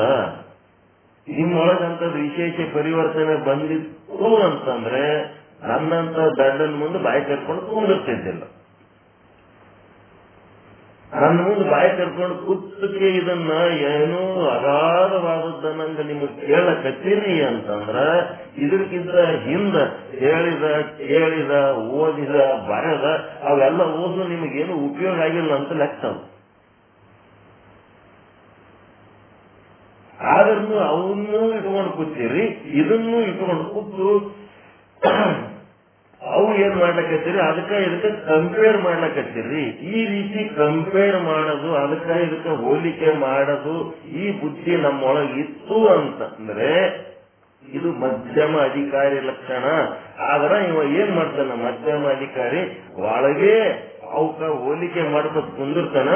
ಆದ್ರ ತಾನು ಒಳಗಿಂದು ಹೊರಗೆ ಹಾಕಂಗಿಲ್ಲ. ಇವ ಸುಮ್ಮನೆ ಇರ್ತಾನ. ಯಾವಾಗಾದ್ರೆ ಬೇರೆ ಗುರುವಿನ ಹೆಸರ, ಬೇರೆ ಶಾಸ್ತ್ರದ ಹೆಸರ ಹೇಳಿದ್ರೆ ಏನಂತಾರ ಏನೋ ಒಂದಿಷ್ಟು ಮರ್ಯಾದಿಸ್ತಿರ್ತಾನೆ. ಇವ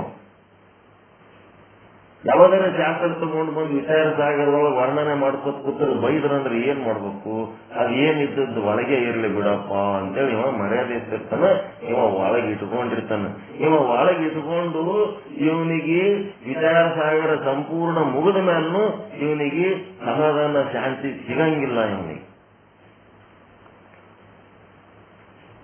ಎಲ್ಲಿ 4ನೇ ತರಂಗ ಮುಗಿದ ಮೇಲೆ ಇವನಿಗೆ ಸಮಾಧಾನ ಶಾಂತಿ ಸಿಗಲ್ಲ.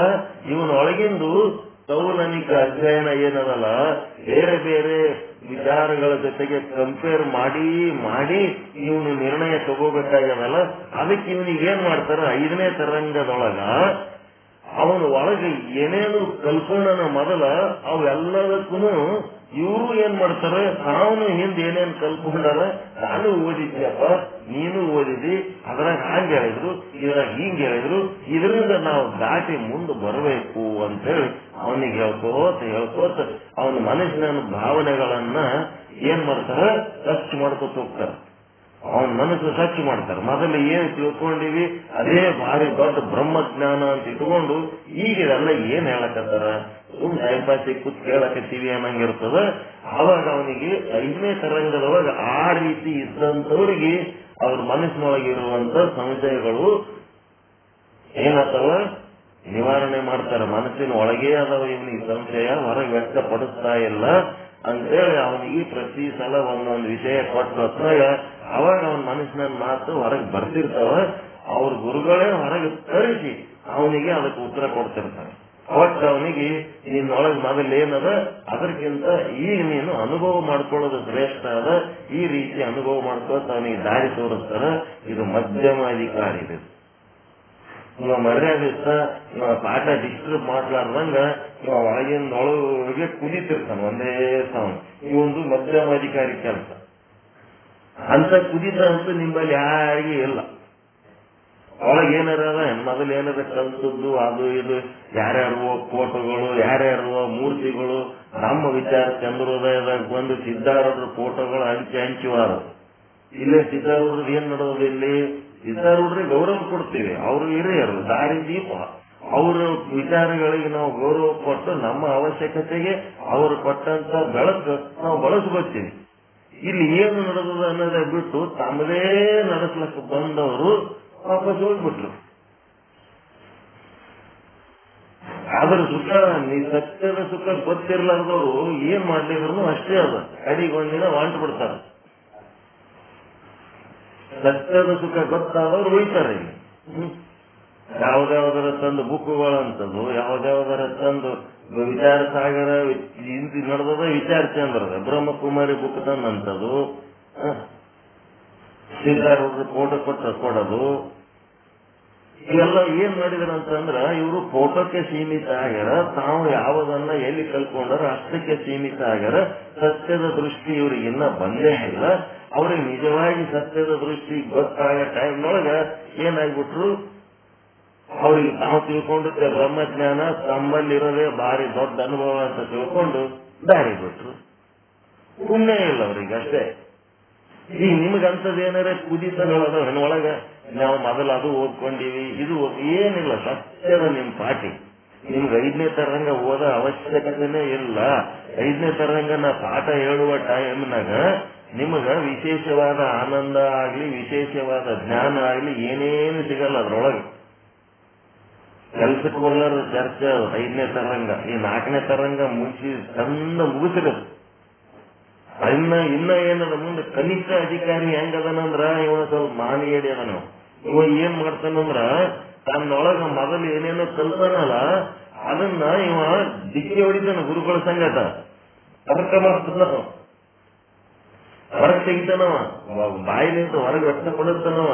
ವ್ಯಕ್ತಪಡಿಸಿ ಇವ ಏನ್ ಮಾಡ್ತಾನ, ಗುರುಗಳು ಇವ ಹೊರಗೆ ವ್ಯಕ್ತಪಡಿಸಲಾರದೆ ಒಳಗೆ ಇಟ್ಕೊಂಡು ಕಂಪೇರ್ ಮಾಡವ ಮಧ್ಯಮ ಅಧಿಕಾರಿ. ತರ್ಕ ದೃಷ್ಟಿ ಹಂಗಲ್ಲ. ಅವನೇನ್ ಮಾಡ್ತಾನ, ತನ್ನೊಳಗಿದ್ದು ಹೊರಗೆ ಹಾಕಿ ಗುರುಗಳ ಸಂಗಟ ಚರ್ಚೆಗೆ ನಿಂದಿರ್ತಾನ.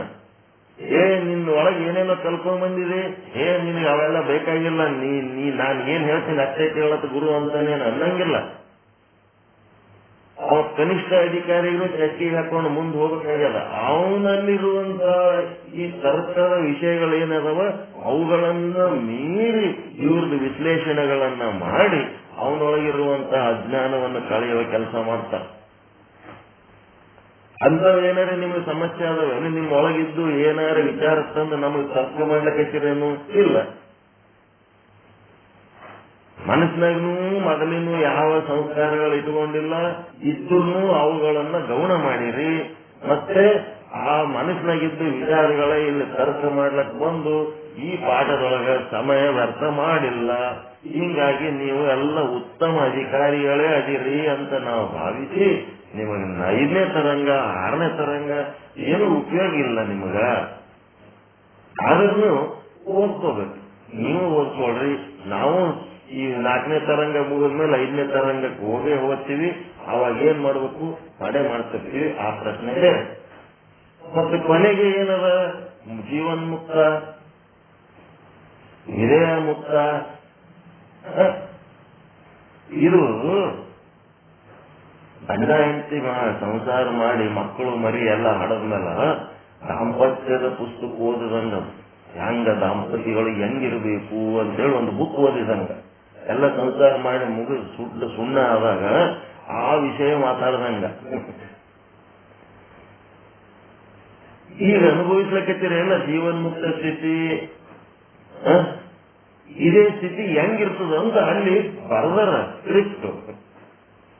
ನಿಮ್ಮ ಸ್ಥಿತಿ ಅನುಭವಿಸಿದ ಸ್ಥಿತಿಯನ್ನ ಅವರು ಬರ್ದಾರ, ಇದನ್ನ ಕುರಿತು ಅವರು ಬರ್ದಾರ.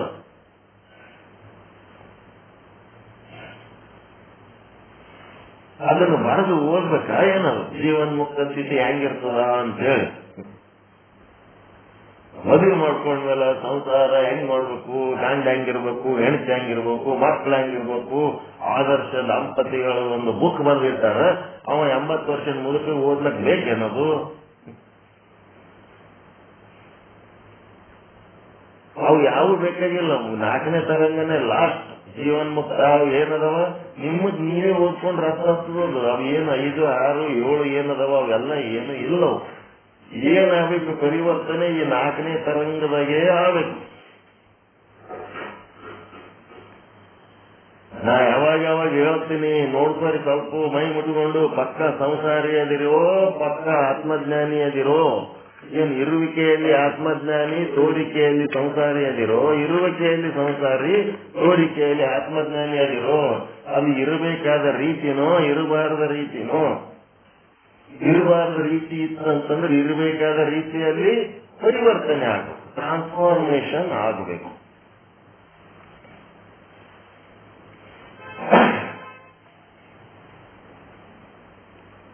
ಹಿಂಗ ಈಗ ಹೇಳ್ತಾ ಇರೋದೇನದ, ವಸ್ತು ಕೊಟ್ಟು ಹೇಳಕತ್ತೀನಿ 4ನೇ ತರಂಗ. ಇಷ್ಟ್ಯಾಕೆ ಇವರು ಹೇಳಕತ್ತಾರ, ಒಂದೇ ಒಂದು ವಿಷಯಾಂಕ ಇಷ್ಟ್ಯಾಕೆ ವಿಸ್ತಾರ ಮಾಡಿ ಹೇಳಕತ್ತಾರ ಅಂದ್ರೆ ನಿಮ್ಮೊಳಗೆ ಟ್ರಾನ್ಸ್ಫಾರ್ಮೇಶನ್ ಒಂದು ಅಣುವಾದ್ರೂ ಉತ್ಪನ್ನ ಆಗ್ಲಿ ಅಂತ. ಪರಮಾನಂದ ಪ್ರಾಪ್ತಿ, ಶಾಶ್ವತವಾದ ಆನಂದದ ಒಂದು ಕಿರಣ ಬರಲಿ. ದುಃಖ ಏನಾದರೂ ಇತ್ತಂತಂದ್ರೆ ಸರ್ವನಾಶ ಆಗಿ ಹೋಗ್ಲಿ, ಅದು ಮತ್ತೆ ಒಳ್ಳೆ ಬರಲಾರದಂತ ದಾರಿ ಹಿಡಿದು ಹೋಗ್ಲಿ. ಅದು ದುಃಖ ಆನಂದ ಆಗ್ಲಿ, ಆನಂದ ಆಗ್ಲಿ, ಆನಂದ ಆಗ್ಲಿ. ನನ್ನನ್ನು ನಂಬಿದ ಜೀವಿಗಳಿಗೆ ಪರಮಾನಂದ ಉಂಟಾಗಲಿ ಅಷ್ಟೇ. ಬಡ ಬಡ ಓದು ಹೊತ್ತಿ ಜೋರ್ ದನಿಲೆ ಓದಿ ಮುಗಿಸಿಬಿಟ್ರೆ ವಿಚಾರ ಸಾಗರ ಮುಗಿತಾ? ಏನ್ ಮುಗಿತು? ಮಣ್ಣು ಮುಗಿತು? ಏನು ಮುಗಿಲ್ಲ. ನಮ್ಮೊಳಗಿನ ದುಃಖ ಮುಗಿಬೇಕು. ನಾವೇನ್ ಅನುಭವಿಸ್ಬೇಕು? ಪರಮಾನಂದ ಅದು ಸಂಪೂರ್ಣ ನಮ್ಮ ಕೈವಶ ಆಗ್ಬೇಕು.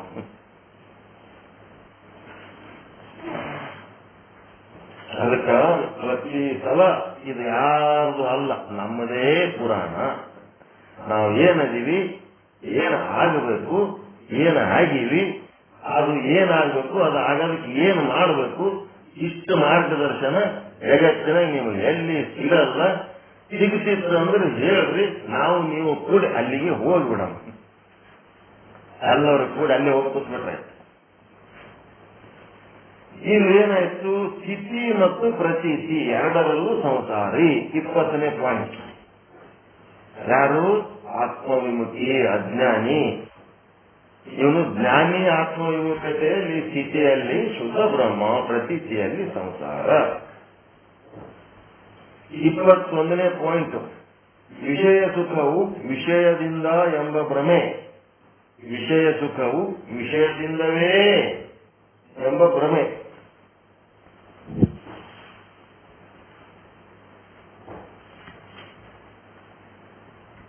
ಈ ಕಡೆ ವಿಷಯ ಸುಖ ಆತ್ಮ ಸುಖದಿಂದ ಭಿನ್ನವಲ್ಲ ಎಂಬ ಬ್ರಹ್ಮಜ್ಞಾನಿ, ಸತ್ಯಜ್ಞಾನಿ. ವಿಷಯ ಸುಖವು ಆತ್ಮ ಸುಖದಿಂದ ಭಿನ್ನವಲ್ಲ ಎಂಬವ ಸತ್ಯಜ್ಞಾನಿ.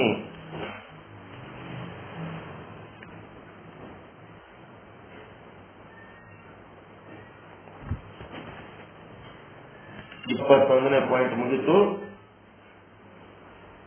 22ನೇ ಪಾಯಿಂಟ್ ಏನದ?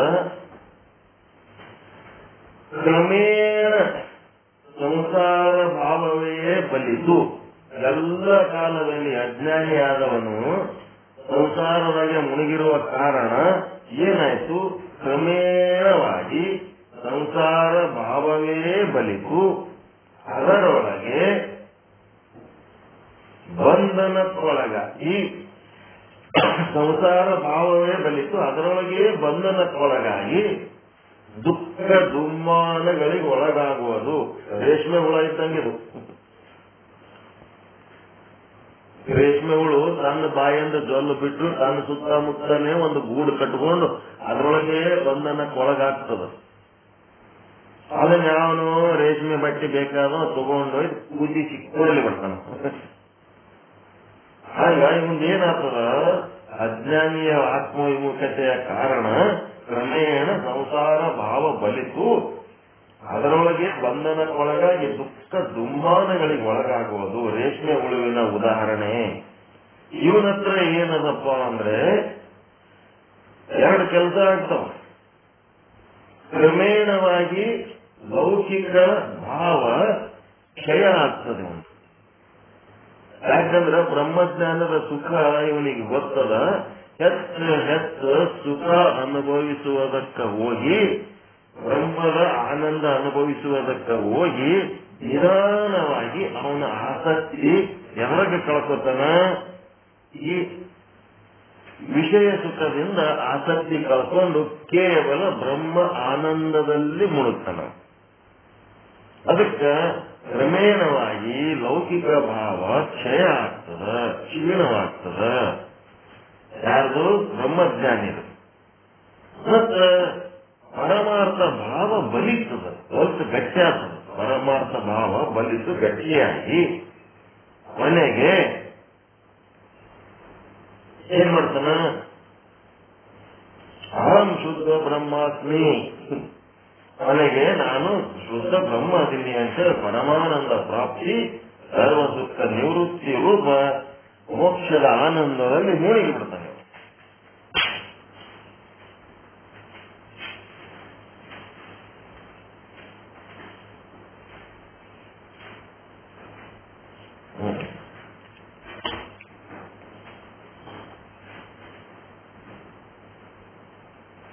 ಇವನಿಗೇನದ ಅಜ್ಞಾನಿಗೆ ಯಾಕೆ ಈ ತರ ನರಕ ಅದ, ಇವನಿಗೆ ನರಕಕ್ಕೆ ಕಾರಣ ಏನು?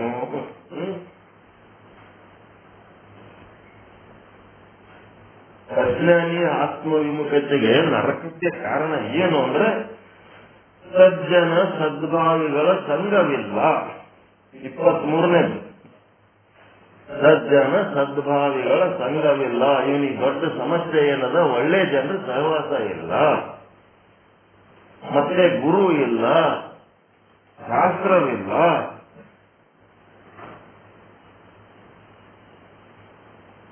ನಮ್ಮ ದೇಶದಾಗ ಆ ತರ ಯಾರು ಇರ್ಲಕ್ ಸಾಧ್ಯನೇ ಇಲ್ಲ. ಪ್ರತಿಯೊಂದು ಜೀವಿಗೂ ಒಬ್ಬ ಗುರು ಅದನ, ಪ್ರತಿಯೊಂದು ಜೀವಿಗೆ ಒಂದು ಶಾಸ್ತ್ರ ಅದ. ಒಬ್ಬೊಬ್ರು ಒಂದೊಂದು ಗುರು ಶಾಸ್ತ್ರ ಹಿಡ್ಕೊಂಡು ಓಡಾಡ್ಲಕತ್ತಾರ. ಪ್ರಾರ್ಥನೆ ಮಾಡ್ಲಕ್ಕ ಸಂಡೇ ಓದ್ತಾರ, ಶುಕ್ರವಾರ ಓದ್ತಾರ, ಸೋಮವಾರ ಓದ್ತಾರ, ಆಯ್ತಾರ ಓದ್ತಾರ. ಎಲ್ಲರಿಗೂ ಗುರು ಅದನ, ಎಲ್ಲರಿಗೂ ಶಾಸ್ತ್ರ ಅದಾವ. ನಮ್ಮ ದೇಶದಾಗ ಹಂಗಿಲ್ಲ, ಎಲ್ಲರಿಗೂ ಅದಾವ. ಆದ್ರೆ ಏನು ದುಃಖ ಯಾಕೆ ಹೋಗಿಲ್ಲ ಅಂದ್ರ ಅದು ಎದಕ್ ಬಳಸ್ಲಕತ್ತಾರ? ಆತ್ಮಸುಖ ಅನುಭವಕ್ಕೆ ಬಳಸ್ಲಕತ್ತಿಲ್ಲ, ತೋರಿಕೆಗಾಗಿ ಬಳಸ್ಲಕತ್ತ. ಯಾರಿಗೋ ಮಂದಿ ಮುಂದೆ ನಾವು ಇಷ್ಟು ಜನ ಅದೀವಿ, ನಾವು ಈ ಧರ್ಮದವ್ರು ಇಷ್ಟು ಜನ ಅದೀವಿ, ನಾವು ಈ ಧರ್ಮದವ್ರು ಇಷ್ಟು ಜನ ಅದೀವಿ, ಎಲೆಕ್ಷನ್ದಾಗ ವೋಟ್ ಹಾಕಿ ನಮ್ ಜಾತಿಯವ್ರಿಗೆ ಹಾರಿ ತರ್ಬೇಕು, ನಮ್ ಜಾತಿಯವ್ರಿಗೆ ಹಾರಿ ತರ್ಬೇಕು, ಈ ದೇಶದ ಮೇಲೆ ನಮ್ಮ ಪ್ರಭುತ್ವ ಬೆಳೆಸ್ಕೋಬೇಕು, ಈ ದೇಶದ ಮೇಲೆ ಅವ್ರ ಪ್ರಭುತ್ವ ಕಡಿಮೆ ಮಾಡಬೇಕು ಅಂತ ಗುದ್ದಾಡ್ಲಕತ್ತಾರಲ್ಲ. ಇವೆಲ್ಲ ಪ್ಲಾಸ್ಟಿಕ್ ಹೂವಗಳು. ಆತ್ಮ ಸುಖಕ್ಕಾಗಿ ಯಾವ ದೇಶದ ಮೇಲೆ ಯಾರು ಪ್ರಭುತ್ವ ಮಾಡಿದ್ರು ಎಲ್ಲರೂ ಇಲ್ಲೇ ಬಿಟ್ಟು ಹೋಗ್ತಾರೆ, ಯಾರೇನ ತಗೊಂಡು ಹೋಗಂಗಿಲ್ಲ. ಹೀಗಾಗಿ ಇವರಿಗೆ ಗುರು ಶಾಸ್ತ್ರ ಇದ್ರೂ ಸಹಿತ ಶ್ರದ್ಧೆ ಇಲ್ಲ. ಗುರುಗಳನ್ನ ಎದಕ್ಕೆ ಬಳಸ್ಕೊಳಕತ್ತಾರ? ತಮ್ಮ ಸಂಘಟನಾ ಶಕ್ತಿಗಾಗಿ ಬಳಸ್ಕೊಳಕತ್ತಾರ, ಎಲೆಕ್ಷನ್ ಸಲುವಾಗಿ ಬಳಸ್ಕೊಳಕತ್ತಾರ. ಶಾಸ್ತ್ರಗಳನ್ನ ತಮ್ಮ ಸಂಘಟನಾ ಶಕ್ತಿಗಳಿಗಾಗಿ ಬಳಸ್ಕೊಳಕತ್ತಾರ, ಧರ್ಮಗಳನ್ನ ತಮ್ಮ ಸಂಘಟನಾ ಶಕ್ತಿಗಳಿಗಾಗಿ ಬಳಸ್ಕೊಳಕತ್ತಾರ. ಇವೆಲ್ಲ ಜ್ಞಾನದ ಕೆಲಸ ಅಂತೀರಾ? ಏನಿದು? ಗುರು ಶಾಸ್ತ್ರ ಧರ್ಮ ಇವು ಆತ್ಮದ ಸುಖ ಅನುಭವಿಸ್ಲಕ್ಕಿದ್ದುವ ಏನ್ ನೀವು ಎಲೆಕ್ಷನ್ಗೆ ತಮ್ಮ ಜನರ ಬಲ ಪ್ರದರ್ಶನ ಮಾಡ್ಲಕ್ಕ ಬಳಸ್ಕೊಳ್ಳೋದು ಇದು ಜ್ಞಾನದ ಕೆಲಸನ ಅಜ್ಞಾನದ ಕೆಲಸನ?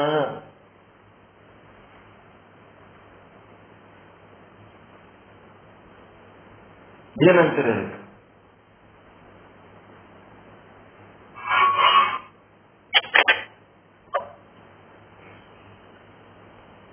ಗುರು ಶಾಸ್ತ್ರ ಧರ್ಮ ಮತ್ತು ತಮ್ಮ ಸಂಪ್ರದಾಯಗಳು ನಂಬಿಕೆಗಳು ಇವೆಲ್ಲವುಗಳನ್ನ ಚುನಾವಣೆಗಾಗಿ ಬಳಸ್ಕೊಳಕತ್ತಾರಲ್ಲ, ರಾಜಕೀಯಕ್ಕಾಗಿ.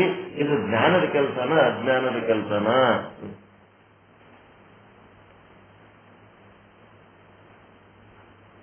ಆತ್ಮ ಸುಖಕ್ಕಾಗಿ ಅನುಭವಿಸಿ ಮೋಕ್ಷ ಹೊಂದೋದಕ್ಕೆ ಅದವೋ ಏನ್ ನೀವು ಎಲೆಕ್ಷನ್ ಸರಿಯಾಗಿ ಅದವೋ?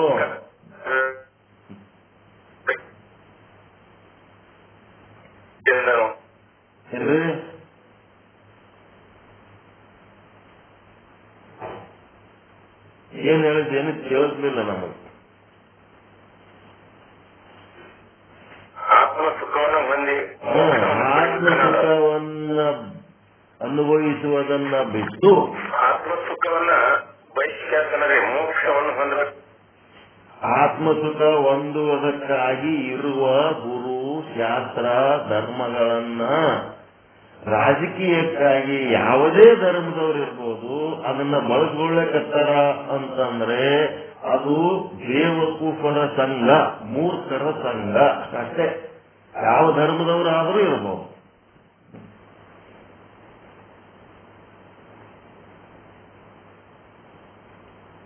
ಅದು ಸರಿಯಾದ ಮಾರ್ಗ ಅಲ್ಲವೇ ಅಲ್ಲ. ಚುನಾವಣೆ ಉದ್ದೇಶ ಏನದ? ಜನಸೇವೆಗಾಗಿ ಜನನಾಯಕರನ್ನು ಆಡ್ತದೆ. ಅಲ್ಲಿ ಧರ್ಮ ಜಾತಿ ಏನೇನು ಬರಬಾರದು. ಯಾವುದು ಧರ್ಮ ಜಾತಿ ಆಧಾರಿತವಾದ ರಾಜಕೀಯ ಶಕ್ತಿಗಳೇನದವಲ್ಲ ಅವು ಎಲ್ಲಾ ಕಾಲದಲ್ಲಿ ತಮ್ಮ ಒಂದು ಪ್ರಾಬಲ್ಯ ಮೆರೆಯುವುದಕ್ಕೆ ಕಾಯ್ತಿರ್ತಾವ.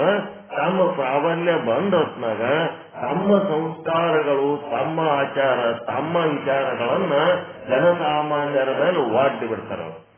ಹಿಂಗ ನಡ್ಕೋರಿ, ಹಿಂಗ ನಡ್ಕೋರಿ, ಹಿಂಗ ಮಾಡ್ರಿ, ಹಿಂಗ ಮಾಡ್ರಿ. ಧರ್ಮ, ಗುರು, ಶಾಸ್ತ್ರ ಇವುಗಳನ್ನ ಯಾರು ಅಧಿಕಾರದಿಂದ ಒಪ್ಪಿಸ್ಲಕ್ ಹೋಗ್ಬಾರ್ದು. ತಮ್ಮ ತಮ್ಮ ಗುರು, ತಮ್ಮ ತಮ್ಮ ಶಾಸ್ತ್ರ, ತಮ್ಮ ತಮ್ಮ ಸಂಸ್ಕಾರಗಳು ಏನದವ ಅವೆಲ್ಲ ಅವ್ರ ಸ್ವಾತಂತ್ರ್ಯಕ್ಕೆ ಬಿಡ್ಬೇಕು. ಅವುಗಳನ್ನ ಮುಖ್ಯ ಮಾಡಿಕೊಂಡು ಚುನಾವಣೆಯಲ್ಲಿ ಬಳಸಿಕೊಂಡು ನಮ್ಮ ಜಾತಿಯವರು, ನಮ್ಮ ಧರ್ಮದವರು, ಈ ಗುರುಗಳ ಮಕ್ಕಳು, ಆ ಶಾಸ್ತ್ರಗಳು, ಈ ಶಾಸ್ತ್ರ, ಇವೆಲ್ಲ ಏನದವ ತಪ್ಪು ಮಾರ್ಗ. ಇವು ದುರ್ಬಳಕೆ, ಅಷ್ಟೇ. ಡಿಸ್ಯುಟಿಲೈಸೇಷನ್ ಅಂತಾರೆ ಇವಕ್ಕೆಲ್ಲ. ಸತ್ಯ ಸಾಧನೆಗಾಗಿ ಇರುವಂತ ಉಪಕರಣಗಳನ್ನ, ಆತ್ಮ ಸುಖಕ್ಕಾಗಿ ಇರುವಂತ ಉಪಕರಣಗಳನ್ನ ಈ ಒಂದು ದುರುಪಯೋಗ ಮಾಡಿ ಚುನಾವಣೆಯಲ್ಲಿ ಏನು ಬಳಸ್ಕೊಳಕತ್ತಾರ ಅವರೆಲ್ಲರೂ ಕಡು ಮೂರ್ಖರಷ್ಟೇ. ಯಾವುದೇ ಧರ್ಮದವರಿರ್ಬೋದು, ಯಾವುದೇ ಗುರುಗಳು ಭಕ್ತರಿರ್ಬೋದು, ಶಿಷ್ಯರಿರ್ಬೋದು, ಯಾವುದೇ ಶಾಸ್ತ್ರ ಹಿಡ್ಕೊಂಡವರಿರ್ಬೋದು, ಆ ಗುಂಪುಗಳು ಎಂದೂ ಒಳ್ಳೆ ಗುಂಪುಗಳಲ್ಲ. ಅವು ಎಂದೂ ಒಳ್ಳೆ ರಾಜಕೀಯ ಪಕ್ಷಗಳೇ ಅಲ್ಲ. ತಮ್ಮ ತಮ್ಮ ಬೇಳೆ ಬೇಯಿಸಿಗಳಕ್ಕೆ ಬಡದಾಗಕತ್ತಾರ ಅಷ್ಟೇ.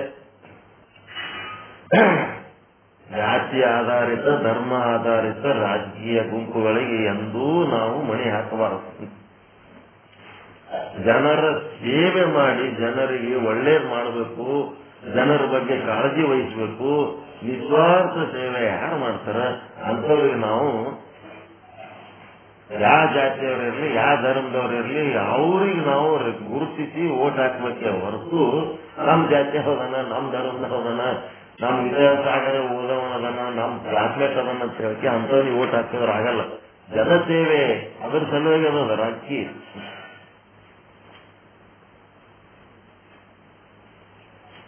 ಮತ್ತೇನಪ್ಪಾ ಅಂದ್ರೆ ಸಜ್ಜನ ಸದ್ಭಾವಿಗಳ ಸಂಘವಿಲ್ಲ, ಗುರು ಇಲ್ಲ, ಶಾಸ್ತ್ರ ಇಲ್ಲ, ಇದ್ದರೂ ಶ್ರದ್ಧೆ ಇಲ್ಲ. ಏನಾಗ್ಲಿಕ್ಕತ್ತದ? ಚುನಾವಣೆ ಇತ್ಯಾದಿಗಾಗಿ ದುರ್ಬಳಕೆ ನೋಡಬಹುದು ಅಷ್ಟೇ. ಇದ್ರೂ ಅಂತ ಎದಕ್ ಮಾಡ್ಲಕತ್ತಾರ? ಚುನಾವಣೆ ಇತ್ಯಾದಿಗಳಿಗಾಗಿ ದುರ್ಬಳಕೆ. ಹೀಗಾಗಿ ಇದು ನರಕ ಆಗ್ಲಕತ್ತದ. ಜನರ ಜೀವನನೂ ನರಕ ಆಗ್ಲಕತ್ತದ, ಜಗತ್ತೂ ನರಕ ಆಗ್ಲಕತ್ತದ. ಈಗ ಏನದ? ಜ್ಞಾನಿಯ ಆತ್ಮ ವಿಮುಖತೆಯಲ್ಲಿ ಏನ್ ಬರೀಬೇಕು? ಸಜ್ಜನರ ಸಂಘವಿದೆ, ಗುರು ಇದೆ, ಶಾಸ್ತ್ರಗಳಲ್ಲಿ ಶ್ರದ್ಧೆ ಇದೆ, ಮುಮುಕ್ಷತ್ವ ಅದ, ಇದೇ ಜನ್ಮದಾಗ ನಾವು ಮೋಕ್ಷ ಹೊಂದಬೇಕು ಅನ್ನಂತ ಮುಮುಕ್ಷತ್ವ ಅದ, ಮತ್ತೆ ಅನನ್ಯ ಶರಣಾಗತಿ ಅದ. ಆತ್ಮದ ಸುಖವೇ ಬೇಕು, ಆತ್ಮದ ಸುಖವೇ ಸಾಕು. ಆತ್ಮಕ್ಕೆ ನಾವು ಶರಣಾಗತಿ ಆಗ್ಬೇಕು. ಶರಣಾಗತಿ ಯಾರಿ? ಸರೆಂಡರ್ ಆರಿ, ಸರೆಂಡರ್ ಆರಿ. ಶರಣ ಬಸವ ಇನಾಮದಾರಿಗೆ ಸರೆಂಡರ್ ಆಗಿ ಅವ ಹೇಳ್ದಂಗೆ ಕೇಳಿದ್ರೆ ನಿಮಗೆ ಮೋಕ್ಷ ಆಗಲ್ಲ. ನಿತ್ಯದಾಸ್ತಿ ಸರೆಂಡರ್ ಆದ್ರೆ ಆ ಬುಕ್ನಾಗಿದ್ದಂಗೆ ಓದಿದ್ರೆ ಆಗಲ್ಲ. ನೀವೇನಾಗಬೇಕು? ನಿಮ್ಮ ಆತ್ಮಕ್ಕೆ ನೀವು ಸರೆಂಡರ್ ಆಗಬೇಕು. ಶುದ್ಧ ಬ್ರಹ್ಮ ಸ್ವರೂಪ ಏನದಲ್ಲ, ಆ ಸ್ವರೂಪಕ್ಕೆ ಸರೆಂಡರ್ ಆಗಿ ಸದ್ರೂಪ, ಚಿದ್ರೂಪ, ಆನಂದ ರೂಪ, ನಿತ್ಯ ರೂಪ, ಪರಿಪೂರ್ಣ ರೂಪ, ಏಕರೂಪ, ಇವೇನೇನದವ ಇವೆಲ್ಲ ಕ್ಯಾರೆಕ್ಟರ್ಸ್, ಅದರೊಳಗಿರುವ ವಿಶೇಷಣಗಳನ್ನ ತಿಳ್ಕೊಂಡು ಅವುಗಳನ್ನ ಅಳವಡಿಸಿಕೊಂಡ್ರೆ ಮೋಕ್ಷ ಆಗ್ತದೆ. ಯಾವನಿಗೆಲ್ಲ ಹೊರಗಿನವನಿಗೆ ಗುರು ಮಾಡ್ಕೊಂಡು ಗುರು ಗುರು ಗುರು ಗುರು ಅಂತಂದ್ರ ಅವ ನಾ ಗುರು ಅಂತ ತಿಳ್ಕೊತಾನ, ಇವ ಶಿಷ್ಯ ಅಂತ ತಿಳ್ಕೊತಾನ, ಇಬ್ರು ನರಕಕ್ಕೆ ಹೋಗ್ತಾರೆ. ಅವರು ನರಕಕ್ಕೆ, ಇವರು ನರಕಕ್ಕೆ, ನರಕದ ದಾರಿ ಹಿಡಿದಾರೆ ಎಲ್ಲರೂ ಗುರು ಶಿಷ್ಯರಾಗಿ. ಆತ್ಮಕ್ಕ ಹೋಗಿ ಆತ್ಮದ ಆನಂದಕ್ಕ ಹೋಗಿ ಆತ್ಮದ ಆನಂದ ಪಡಿಸುವಂತ ಮಾರ್ಗ ತಿಳ್ಕೊಂಡು ಅದು ಒಂದೇ ದಾರಿ, ಮತ್ತೊಂದೇನು ದಾರಿ ಇಲ್ಲ. There is no shortcut to success. ಅದಕ್ಕೆ ಮುಮುಕ್ಷತ್ವ ಅದ, ಅನನ್ಯ ಶರಣಾಗತಿಯಾದ. ಅದಿಚ್ಛೆ ಅಂತಂದ್ರೆ ಅತ್ಯಂತ ಶ್ರೇಷ್ಠವಾದ ಇಚ್ಛೆ. ಹೊಲ ಖರೀದಿ ಮಾಡೋದು, ಮನಿ ಖರೀದಿ ಮಾಡೋದು, ಮಕ್ಕಳ ಮದುವೆ ಮಾಡೋದು, ಮೊಮ್ಮಕ್ಕಳು ಅಡೆಯೋದು, ಮೊಮ್ಮಕ್ಕಳಿಗೆ ಎತ್ತು, ಇಂಥವೆಲ್ಲ ಏನಿಲ್ಲ. ಇವೆಲ್ಲ ಏನದವ? ಲೌಕಿಕ ಕ್ಷುಲ್ಲಕ ಆಸೆಗಳಿವು, ಚಿಲ್ಲರ್ ಬುದ್ಧಿ ಇವು. ಫ್ಲಾಟ್ ತಗೊಂಡೆ, ಮನಿ ತಗೊಂಡೆ, ಮದುವೆ ಮಾಡ್ಕೊಂಡೆ, ದೊಡ್ಡ ಮೂರು ಮೂರ್ಖತನಗಳು.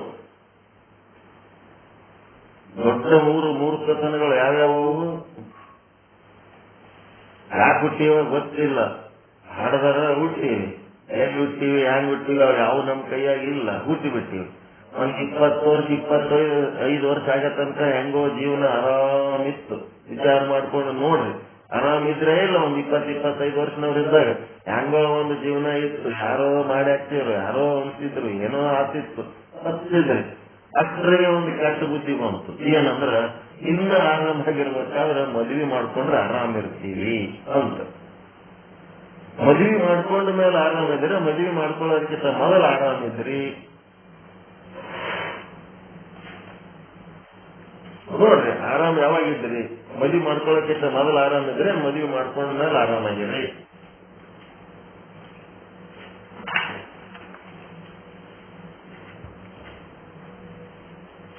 ಒಂದು ಮೂರ್ಖತನ ಸ್ಟೆಪ್ ಬಿಟ್ಟಿವೆ ಇಲ್ಲ, ಫಸ್ಟ್ ಸ್ಟೆಪ್ ಅದು. ಮದ್ವಿ ಮಾಡ್ಕೊಂಡ್ಮೇಲೆ ಮುಂದ ಆರಾಮದಿರ ಇಲ್ಲ, ಇನ್ನ ಈಗ ಆರಾಮ ಆಗ್ಬೇಕಂತೇಳಿ ಮತ್ತೇನ್ ಮಾಡಿದ್ರಿ? ಮಕ್ಕಳ ಆರಾಮಿರ್ತೀವಿ ಅಂತ ಮಕ್ಕಳ ಯಾವ ಮಕ್ಕಳು ನಿಮ್ಗೆ ಆರಾಮ ಮಾಡ್ಯಾವ ಹೇಳ್ರಿ. ಅವು ಎಂದು ಹೊಟ್ಟೆಗೆ ಮುಡಿತಾವ ಅವಾಗ ತಾಯಿಗೆ ಕೂಳ ನೀರ ಇರ್ಲಾರ್ದಂಗ್ ಮಾಡಿಟ್ಬಿಡ್ತಾವ, ತಿಂದ್ರ ವಾಂತಿ ಮಾಡಿಸಿಟ್ಬಿಡ್ತಾವ. ಫಸ್ಟ್ ಸ್ಟೆಪ್ ಮಕ್ಕಳು ದುಃಖಕ್ಕೆ ಕಾರಣ ಅನ್ನೋದಕ್ಕೆ ಮಕ್ಕಳು ಮತ್ತು ಅಳು ಅಂತ ಎರಡು ಕೂಡಿ ಮಕ್ಕಳಾಗ್ಯಾವಂತ, ಮಕ್ಕೊಂಡದ್ದು ಕಳೋದಂತ. ಅದೇ ಮಕ್ಕಳು.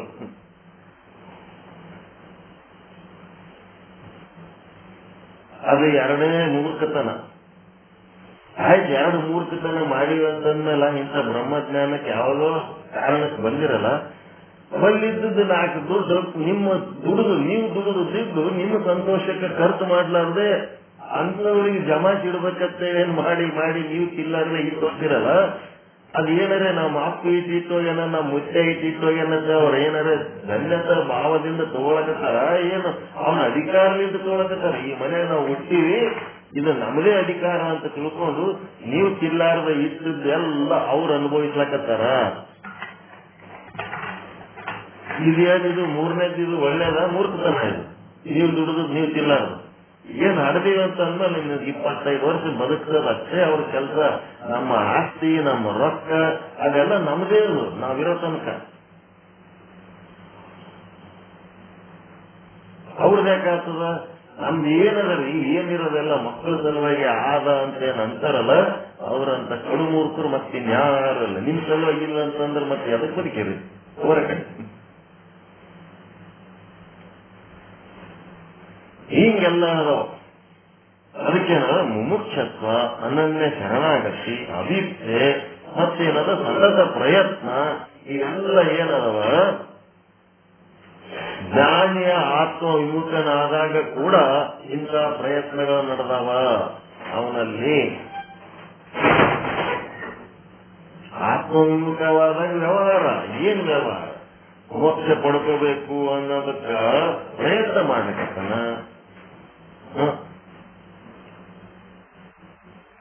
ಮುಂದೇನದ 24ನೇ ಪಾಯಿಂಟ್. 24ನೇ ಪಾಯಿಂಟ್, ಅಜ್ಞಾನಿಯ ಆತ್ಮ ವಿಮುಖತೆಯಲ್ಲಿ ಏನದಪ್ಪ ಅವನು ವ್ಯವಹಾರದಾಗ ಏನದ ಅಂತಂದ್ರೆ, ಏನೆಲ್ಲ ಮಾಡಿದ್ಮೇಲೆ ಕಡೆಗೆ ನನಗ ಸುಖ ಆಗ್ತದಂತ ಅವನಿಗೊಂದು ಭ್ರಮೆ.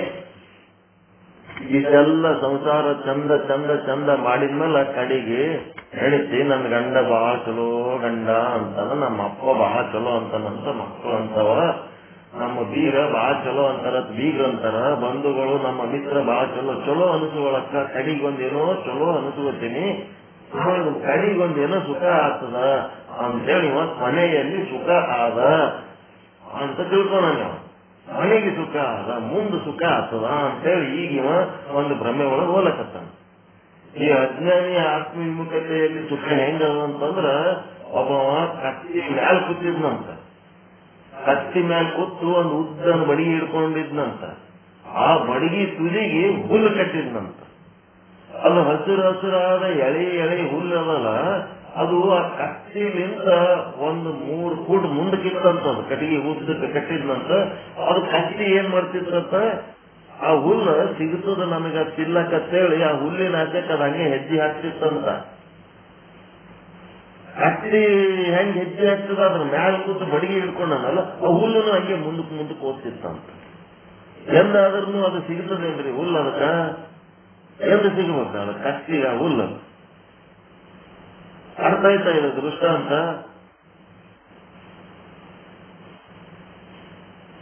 ಕತ್ತಿ ಮೇಲೆ ಕೂತು ಬಡಿಗೆಗೆ ಕಟ್ಟಿದ ಹುಲ್ಲಿನಂತೆ ಅಜ್ಞಾನಿಯ ಸುಖದ ಸಂಸಾರ ಸುಖ. ಮುಂದೆ ಸುಖ ಆಗ್ತದೆ ಅಂತೇಳಿ ಏಟ್ ಅಪ್ರೂಪ್ ಮಾಡಿ ಎಷ್ಟು ಕುಂಡಿ ತೊಳೆದು ಬೆಳೆಸಿದ್ರು ಮುಂದೇನು ಸುಖ ಆಗಲ್ಲ. ಇನ್ನ ದುಃಖನೇ ಆದ, ಸುಖ ಇಲ್ಲ.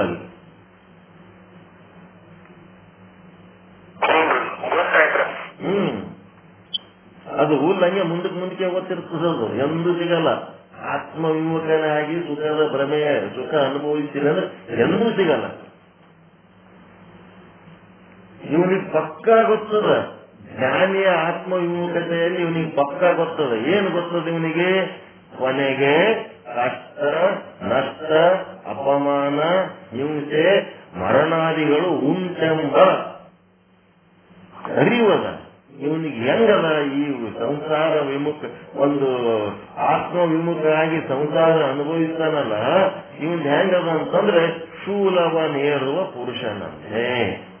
ಅವನ ಮುಂದೆ ಮೃಷ್ಟಾನ್ನ ಭೋಜನ ಇರ್ತಾರ, ಇದು ಉಂಡ ಮೇಲೆ ನನಗೆ ಮರಣದಂಡನೆ ಆದ ಅಂತೇಳಿ ಅವನಿಗೆ ಪಕ್ಕ ಗೊತ್ತು.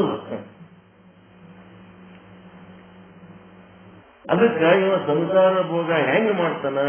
ಶೂಲವನೇರುವ ಪುರುಷ ಯಾವ ರೀತಿ ಏನೂ ಆಸೆ ಇರಲಾರ್ದೆ ಸುಮ್ಮನೆ ನಿರಾಶೆಯಾಗಿ ಇದೊಂದು 4 ತುತ್ತು ತಿಂದ ಮೇಲೆ ನನ್ನ ಕೊಲ್ತಾರ ಅಂತ ಗೊತ್ತಿದ್ದು ಅವ ಹೆಂಗ್ ಉಣ್ತಾನ, ಆ ರೀತಿ ಇವನು ನಿರಾಶನಾಗಿ ಅದ್ರೊಳಗೇನು ಆಸಕ್ತಿ ಇರಲಾರ್ದೆ, ಅದ್ರೊಳಗೇನು ಕುತೂಹಲ ಇರಲಾರ್ದೆ, ಏನೋ ನನ್ನ ಹಣೆ ವರ್ಕ್ ಇದು ಭೋಗ ಬಂದದ, ಇದು ಭೋಗಿಸ್ಬೇಕಂತೇಳಿ ಅವನು ಯಾವದೇ ಹಪಾಪಿ ಇರಲಾರ್ದೇ ಅನುಭವಿಸ್ತಿರ್ತಾನೆ. ಶೂಲವನೇರುವ ಪುರುಷನಂತೆ. ಮೃಷ್ಟಾನ್ನ ಭೋಜನ ಮುಂದ ಅದಕ್ಕೆ ಕಾಯ್ಕೊಂಡು ಕುಂತದ.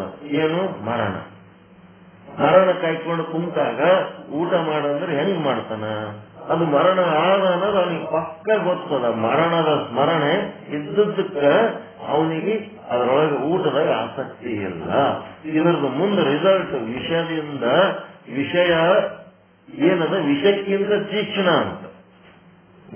ವಿಷಯಕ್ಕಿಂತ ತೀಕ್ಷ್ಣ ಹೆಂಗಂದ್ರ, ನಿಮ್ ಡೈನಿಂಗ್ ಟೇಬಲ್ ಮೇಲೆ ಒಂದು ವಿಷದ ಬಾಟ್ಲಿ ಇಟ್ಟಾರ, ಸುತ್ತಮುತ್ತ ಕೂತು ಊಟ ಮಾಡ್ಲಕತ್ತೀರಿ, ಆ ವಿಷವನ್ನ ನೋಡ್ಲಕತ್ತೀರಿ.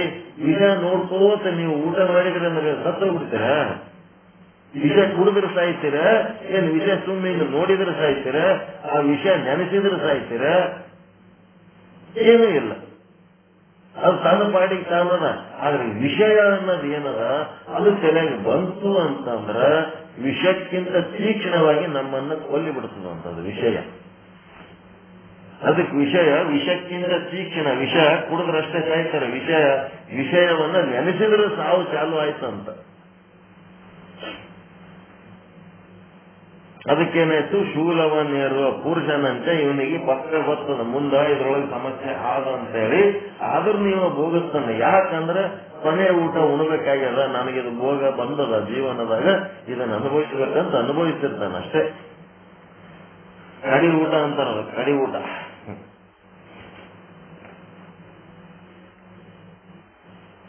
ಇದು 25ನೇ ಪಾಯಿಂಟ್ ಏನದ? ಲಾಸ್ಟ್ ಪಾಯಿಂಟ್ ಏನು? ನಿತ್ಯವನ್ನೇ ಸತ್ಯವೆಂದು ನಂಬಿದ ಮೂರ್ಖ. ಇವ ಅಜ್ಞಾನಿಯ ಆತ್ಮವಿಮುಖತೆಯಲ್ಲಿ ಇವನು ಯಾವುದು ಸತ್ಯ ಅಂತ ತಿಳ್ಕೊಂಡನ, ಅದು ನಿತ್ಯವನ್ನೇ ಸತ್ಯ. ಅವೆಲ್ಲ ಓಷ್ಟು ಬರೀಬೇಕು ಮುಂದೆ ನೀವು. ದುಃಖವನ್ನೇ ಸುಖ, ಅಪಮಾನವನ್ನೇ ಸನ್ಮಾನ, ಇವೆಲ್ಲ ಬರ್ಕೋಬೇಕು ನೀವು. ಇಲ್ಲಿ ದುಃಖ, ಕಷ್ಟ ಏನ್ ಬರ್ತದೆ? ದುಃಖನೇ ಆನಂದ ಅಂತನವನು, ಕಷ್ಟನೇ ಸುಖ ಅಂತನವನು, ಅಪಮಾನನೇ ಸನ್ಮಾನ ಅಂತನವನು.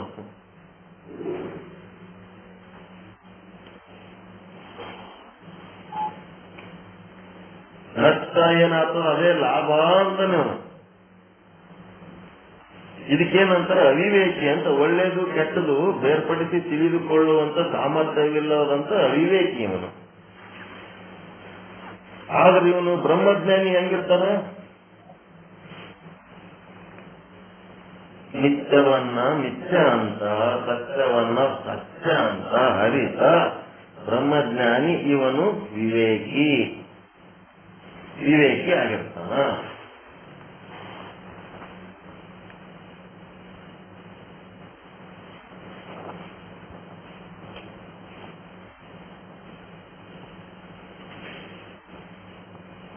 ಅವಿವೇಕಿಗೆ ಒಳ್ಳೇದು ಕೆಟ್ಟದು ಗೊತ್ತಾಗಲ್ಲ.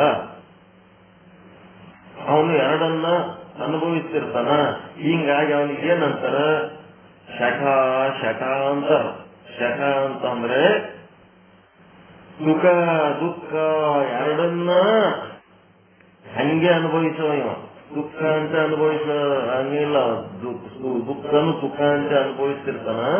ಇವನಿಗೆ ಕೆಟ್ಟದಂತ ಗೊತ್ತಾದ್ರೂ ಇದನ್ನು ಬಿಡುವ ಶಕ್ತಿ ಇಲ್ಲ, ಇವನಿಗೆ ವೈರಾಗ ಇಲ್ಲ. ಆದ್ರೆ ಇವನೇನದನ ಬ್ರಹ್ಮಜ್ಞಾನಿ, ಇವನು ವಿರಾಗಿ ಅದನ್ನ. ಇವನು ಒಳ್ಳೇದಂತ ತಿಳ್ಕೊಂಡು ಒಳ್ಳೇದನ್ನ ಗ್ರಹಣ ಮಾಡಿ ಹಿಡ್ಕೋತಾನ. ಕೆಟ್ಟದಂತ ತಿಳ್ಕೊಂಡು ಕೆಟ್ಟದನ್ನ ತ್ಯಾಗ ಮಾಡ್ತಾನ. ಇದಕ್ಕೆ ವಿರಾಗಿ ಅಂತಾರ. ಒಳ್ಳೇದು ಕೆಟ್ಟದು ಎರಡು ಬೇರ್ಪಡಿಸಿ ತಿಳಿದುಕೊಳ್ಳೋದು ವಿವೇಕ. ಒಳ್ಳೇದನ್ನ ತ್ಯಜಿಸಿ ಒಳ್ಳೇದನ್ನ ಗ್ರಹಿಸಿ ಕೆಟ್ಟದ್ದನ್ನ ತ್ಯಾಗ ಮಾಡೋದು ವಿರಾಗಿ. ಅದಕ್ಕೆ ವೈರಾಗ್ಯ ಅಂತ. ವಿರಾಗಿ ಅಂದ್ಕೂಡ್ಲೇನೆ ಒಂದು ಎಲ್ಲ ಹೆಂಡತಿ ಮಕ್ಕಳು ಮದುವೆ ಮಾಡ್ಕೊಂಡು ಅವೆಲ್ಲ ಬಿಟ್ಟಿಗೆ ಒಂದು ಕಾವಿ ಬಟ್ಟೆ ಹಾಕೊಂಡು ಕುಂತ್ರೆ ಅದು ವಿರಾಗಿ ಅಲ್ಲ.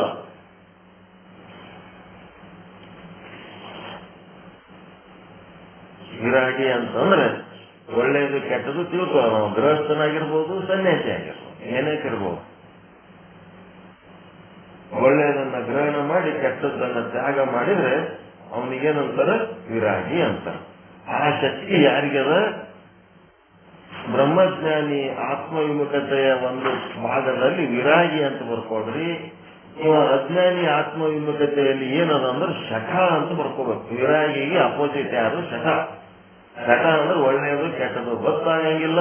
ಒಂದು ವೇಳೆ ಗೊತ್ತಾದ್ರೂ ಸಹಿತ ಒಳ್ಳೆಯದು ಹಿಡಿಲಿಕ್ಕಾಗಲ್ಲ, ಕೆಟ್ಟದ್ದು ಬಿಡ್ಲಿಕ್ಕಾಗಲ್ಲ. ಇವನಿಗೆ ಶಠ ಅಂತ.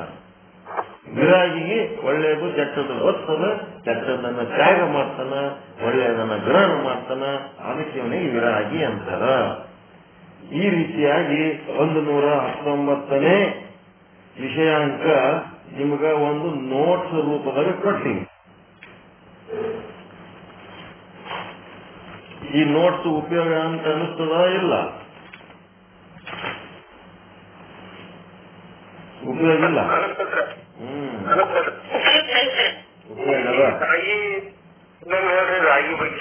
ಏನ್ರಿ ವಿರಾಗಿ ಅಂದ್ರೆ ಮೊದಲ ವಿವೇಕಿ ಆಗ್ಬೇಕು. ವಿವೇಕಿ ಆಗದಂದ್ರೇನು? ಒಳ್ಳೆಯದು ಕೆಟ್ಟದ್ದು ಬೇರ್ಪಡಿಸಿ ತಿಳಿದುಕೊಳ್ಳುವುದು. ದೃಷ್ಟಾಂತ ಕೊಡ್ರಿ ಅಂತಂದ್ರೆ ಅಕ್ಕಿ ಮತ್ತು ಕಲ್ಲು ಬೇರ್ಪಡಿಸೋದು, ಅಕ್ಕಿ ಅದನ್ನ ಮಾಡೋದು. ಇದು ಮೊದಲು ಏನಾಗಬೇಕು? 25ನೇ ಪಾಯಿಂಟ್ ಒಳಗೆ ವಿವೇಕಿ ಆಗ್ಬೇಕು. ವಿವೇಕಿ ಆದ್ಮೇಲೆ ಮುಂದೆ ವಿರಾಗಿ ಆಗ್ಬೇಕು. ವಿರಾಗಿ ಅಂದ್ರೇನು? ಒಳ್ಳೇದು ಕೆಟ್ಟದು ಗೊತ್ತಿದ್ದ ಮಾತ್ರಕ್ಕೆ ಮೋಕ್ಷದ ಸುಖ ಆಗಂಗಿಲ್ಲ. ಕೆಟ್ಟದನ್ನ ತ್ಯಾಗ ಮಾಡಬೇಕು, ಒಳ್ಳೆಯದನ್ನ ಗ್ರಹಣ ಮಾಡಬೇಕು. ಕೆಟ್ಟದ್ದನ್ನ ತ್ಯಾಗ ಮಾಡಬೇಕು, ಒಳ್ಳೆಯದನ್ನ ಗ್ರಹಣ ಮಾಡಬೇಕು. ಇದಕ್ಕೇನಂತಾರೆ? ವಿರಾಗಿ ಅಂತಾರೆ. ಒಳ್ಳೇದು ಕೆಟ್ಟದ್ದು ಗೊತ್ತಿಲ್ಲ, ಅದನ್ನ ಎರಡನ್ನ ಅನ್ನ ಕಲ್ಲ ಎರಡು ಕಲಿಸ್ಕೊಂಡೆ ಹಂಗೆ ತಿಂತಾನ ಅಂತಂದ್ರ ಅವನು ಏನಂದ್ರ ಅಜ್ಞಾನಿ ಅದನ. ಇದು ಕಲ್ಲು ಕೆಟ್ಟದ್ದು, ಇದು ಒಳ್ಳೇದಲ್ಲ, ಕಸ ಕೆಟ್ಟದ್ದು ಅಂತ ಹೇಳಿ ಅವನಿಗೆ ಗೊತ್ತಿದ್ರೂ ಸಹಿತ ಅದನ್ನ ತ್ಯಾಗ ಮಾಡುವ ಗುಣ ಇಲ್ಲಲ್ಲ. ಅದಕ್ಕೆ ಅವನಿಗೆ ಶಠ ಅಂತಾರ. ಶಠ ಅಂತಂದ್ರೆ ಏನು ಅಂತಂದ್ರೆ ಅಯೋಗ್ಯ ಅಂತ. ಪುರುಷತ್ವ ಇಲ್ಲದ ವ್ಯಕ್ತಿ ವಿವಾಹದಲ್ಲಿ ಹೇಗೆ ಅಯೋಗ್ಯವಾಗಿರುವನೋ ಅದೇ ರೀತಿ ಈ ಶಠ ಮೋಕ್ಷ ಸಾಧನೆಗೆ ಅಯೋಗ್ಯವಾಗಿದ್ದಾನೆ.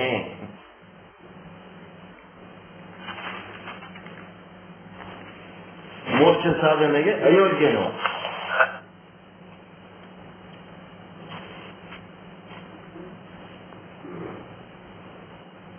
ಕೆಟ್ಟದ್ದು ಬಿಡಬೇಕು, ಒಳ್ಳೆಯದು ಹಿಡಿಬೇಕು.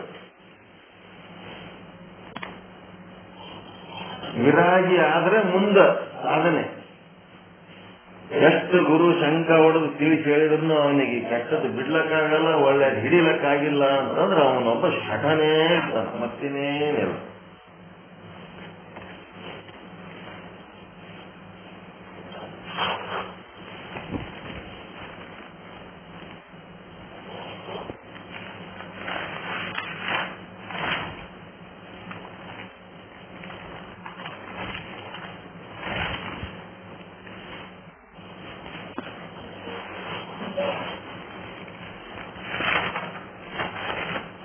ಏನ್ ಮಾಡ್ತಾರೆ?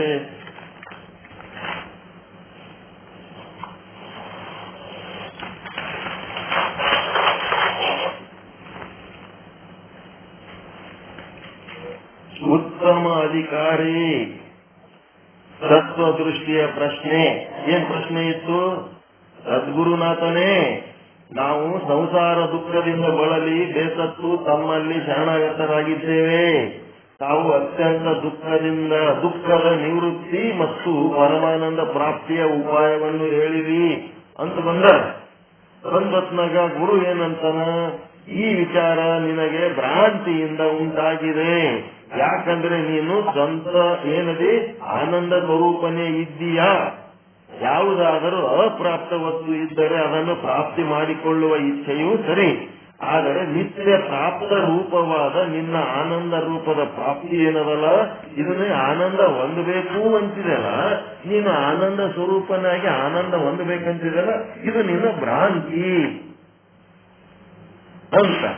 ಹಂಗಂದ ಕೂಡ್ಲೇನೆ ಇವನೇನಂತಾನ ತತ್ವದೃಷ್ಟಿ, ನಾನು ಆನಂದ ಸ್ವರೂಪನೇ ಆಗಿದ್ದರೆ ವಿಷಯದ ಇಚ್ಛೆ ನನಗೆ ಆಗಬಾರದಾಗಿತ್ತು, ಮತ್ತು ವಿಷಯ ಸಂಬಂಧದಿಂದ ಉಂಟಾದ ಆನಂದ ಏನದಲ್ಲ ಅದು ನನಗೆ ವಿಶೇಷವಾದ ಸುಖ ಕೊಡಂಗ ಆಗಬಾರದಾಗಿತ್ತು, ಅದು ಆಗಬಾರದಾಗಿತ್ತು.